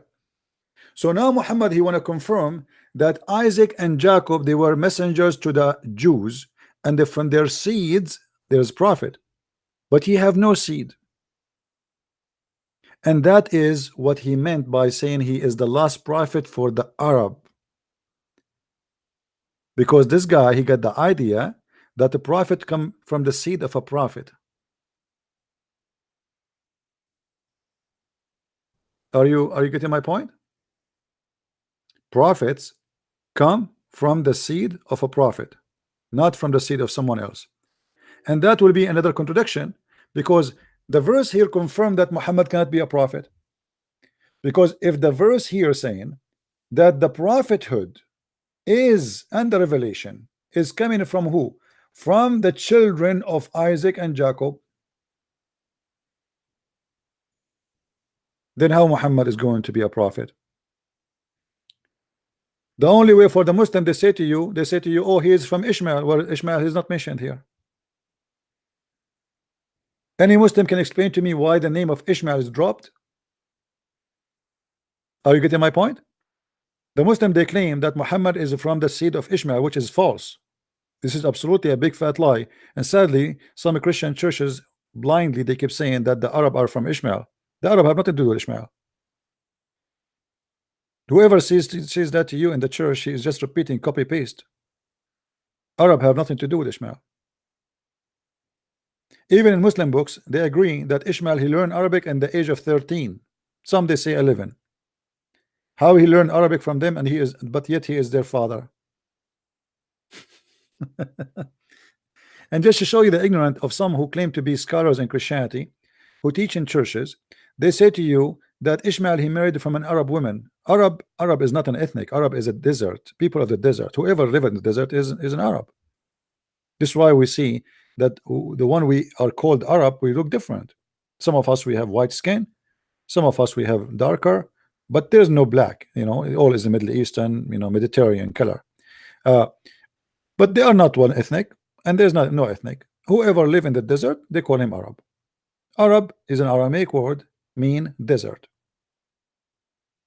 And this is why you see there is Arabia and there is Aram. Aram is a name mean the high hills. You see, if a place is high, they call it Aram. The children of Aram is those who live in mountains. The children of, they call them Arab, those who live in the desert. In other way, in the old Aramaic language, the word Arab not only mean like people of the desert, it means the savage. It's like you say gypsy in the Latin language, gypsy, you know, people who move from place to place and they do whatever to make living. All right. So in this verse here, Muhammad, he got himself busted again, because you are saying that Isaac and Jacob, and they are the only one from the children of Abraham, their seed is going to be prophethood. So how you became a prophet? So Muhammad trying to copy and trying to resemble himself to the Jews, that from the seeds of prophets there's prophets, but he have no seeds. So Muhammad here is saying, because he have no seed, Muhammad was not the father of any of your children, and this is why he is the seal of the prophet. The seal of the prophet for who? For the Arab.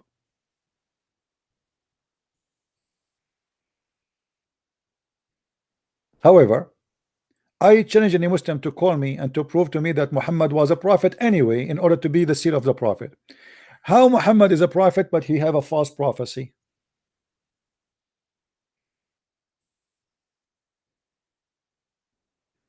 Have you ever heard of a prophet he have false prophecy? He's a false prophet, and we can show you tons of reference. You know, when Muhammad he prophesied in many ways about many things, even he put his nose in the women vagina, as we showed you before. He claimed that if the women have orgasm first, the baby will be a girl.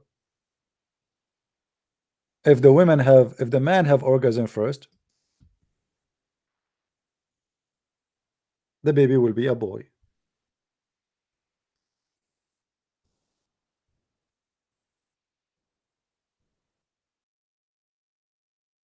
Let's see if we can find you the hadith.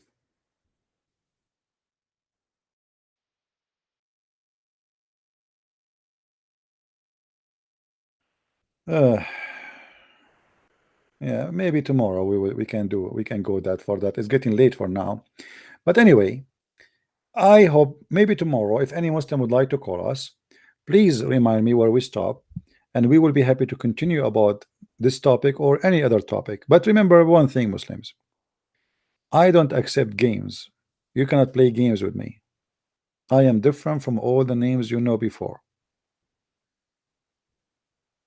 Make your reference handy. Bring your proofs. I don't accept the speeches. And I advise you, actually, Muslims, to invite your scholars to call me. I mean, why you want to call me and say to me I'm not a scholar? Why you don't call your sheikh and say to him, well, there's a guy, his name is a Christian Prince, and honestly we need you to get him busted. You see, the guy, the one who spoke to me I don't know where he's from, maybe Nigeria or etc. But he claimed he live in America. This guy is a sheikh, and in his name in Skype, he have a name Sheikh. So he claimed to be a sheikh, but he could not prove anything. He's a Shia. He hate the Sunni. He wanna, go in war with the Sunni. But he have a blah blah blah blah blah talk, but he cannot prove to us anything. He cannot give us reference. When I say to him, show me one reference, one scholar agree with you, he don't quote for me any. We don't accept such a kind of a sheikh because that is shaky. The second you say it's not what it says, it's not what you are saying, then you have to prove it. You cannot just throw your ball and say, you see, I don't do what happened between Hijab and David Wood. David Wood was a very kind person who did not hold Hijab from his ear and grab him from his tail and hang him in the nail in the front of everybody to expose him. Hijab was lying after lie after lie after lie, and nobody spanked him. It's not his fault. I don't let that happen. You make a lie, I will spank you immediately. Not tomorrow, not the day after. Hello? Hello? How are you, my friend? Great. I was listening to you, I think about 2 days ago when the Muslim guy called about Exodus chapter 21, verse 20 to 21, verse 20 to 21. Okay. When I look at the Exodus, truly the Bible did not allow death to killing is to be punished. When I read that, they say, if any man smite his servant or his maid with a rod, and he die under his hand, he shall surely be punished. When we look at verse 2:21, say, notwithstanding, if continue a day or two, not the death, if someone be killed a day, cannot live again. He say, he shall not be punished for his money. It's not death, it's beating. If the beating continue in the second day or today, but if anyone killed, is not anyway that put it auto. That event happened because simply, first of all, the guy, the owner of the slave is not beating him to kill him, right? Yes. This is not the purpose. But we showed him from the Quran where the Quran is speaking about a murder, not a beating. In the case of murder, if a free man kill, a free man will be killed, but not a slave. If I kill a slave man, no free man will be killed, it's a slave. So the Quran come with a solution. They used to, let us say, 2 tribes, and a free man, white man, he killed a slave from the other tribe. So what the other tribe do? They go and kill a free man. Muhammad is trying to correct them. He said, you don't do that. If a free man kill a free man, you kill the free man. You don't kill his slave. If a slave was killed, you kill a slave. So now we have 2 victims. Yes. It's a stupidity. Same time, you see, when somebody wanna compare the book of Exodus, what is the word Exodus mean? The exit. The exit. Thank you. Okay, exit from what? Exit from slavery, right? Those people themselves, they are slaves. Those people themselves, they are slaves. The whole nation of Israel are slaves. And nobody can understand how harmful slavery is as much as somebody, he himself is a slave, correct? Yes, yes. Okay. So they are not encouraging slavery, but they are slaves themselves. This is what they are living. This is how it is, what they can do about it. They cannot fix it, they cannot change it. The whole nation is a slave, to the point the book is called the book of Exodus, which means escape, to run, to exit. Exit from what? Exit from slavery. It's true. So in order to understand what happened at that time, we have to go back on time and see who are they, those people we are talking about, and what kind of life they have. They themselves, they are slaves. Nobody suffered from slavery as much as this nation until now. Actually, when Hitler, he start capturing them and put them in cages and burn them and killing them, 6 million were burned alive. I mean, this is not long time ago.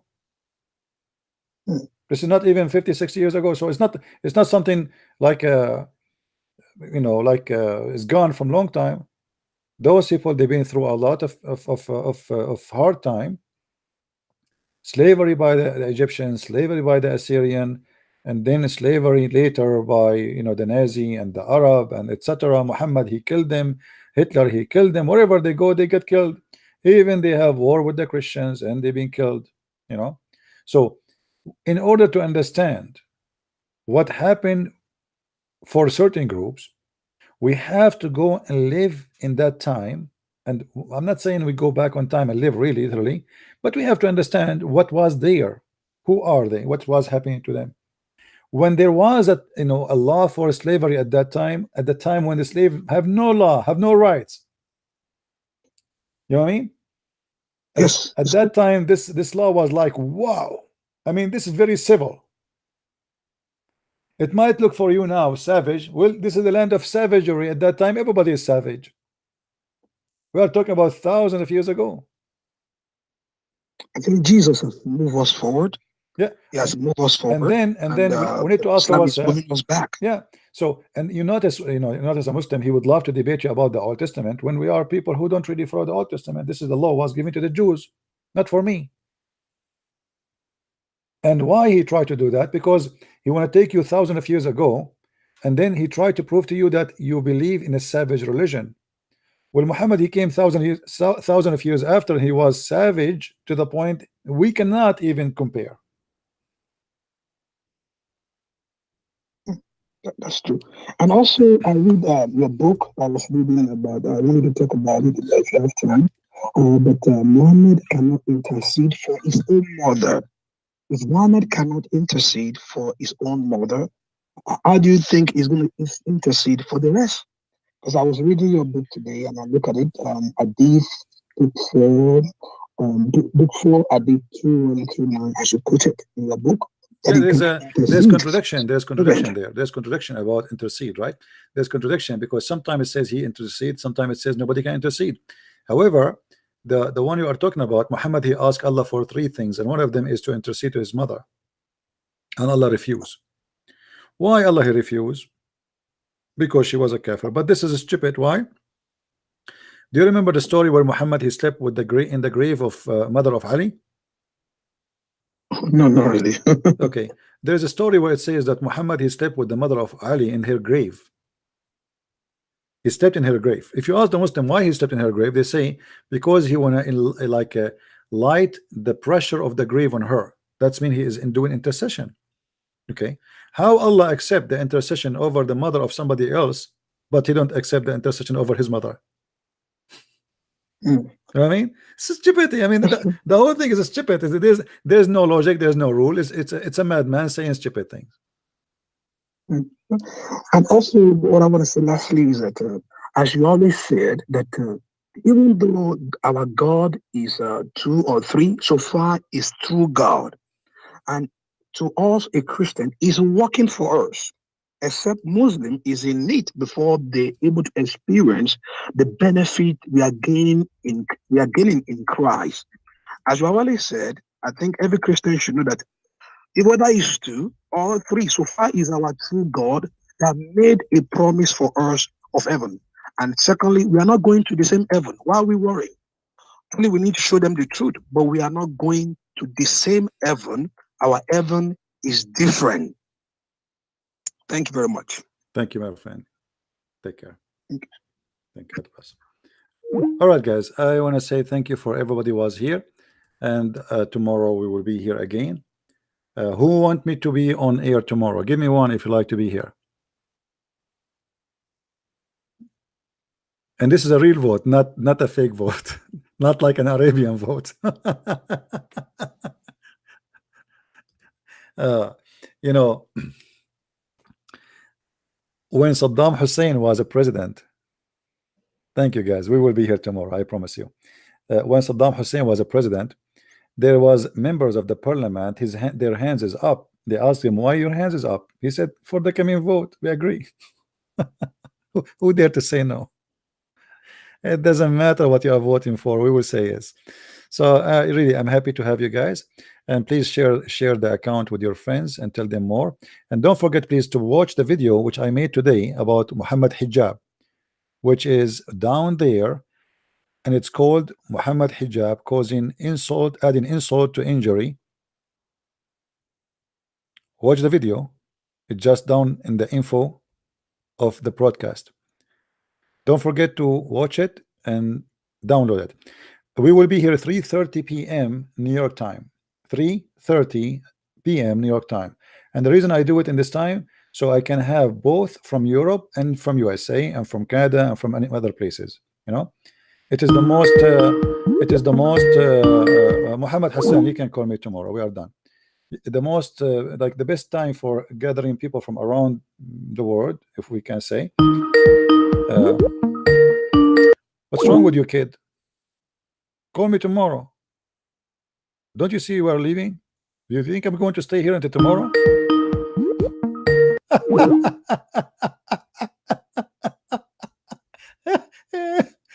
Muhammad Hassan is going crazy. It was a hard spanking, my friend. What I can do, my friend, get some Vaseline, and baby shampoo, and take a shower, and maybe by tomorrow the red spanking will be lighter, and come back tomorrow and call me. I will be waiting for you. Trust me, we are here every day. Don't be desperate. Tomorrow 3:30, Mr. Hassan, I will be here. Feel free to call me. All right, and say hi to daddy and to mommy, please. All right. Anyway, guys, may the Lord bless you, and until we see you tomorrow 3:30 p.m. New York time, East Coast time. Until then, we say goodbye, and may the Lord bless you. Christ is Lord. Islam is false, made by a false man for false men.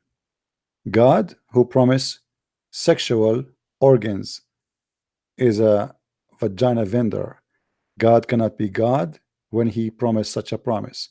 We know God from his ethic, his teaching. Even a human being, the Lord, he said, you shall know them from their fruits. What kind of a fruit the God of Islam provide us? Examine the fruit, my friend, and you will know who is the true God. The true God don't teach filth, don't support filth, and don't promote filth. He is holy, his name is holy, and everything about him is holy. That is my Lord. That is not your Lord. I want every Muslim to listen carefully and ask himself, why my God, his promises is not holy? Why the holiness is providing filth? That is impossible. It's against the nature of God. It's against who is God and what he present. Thank you very much. Christ is Lord, and see you tomorrow.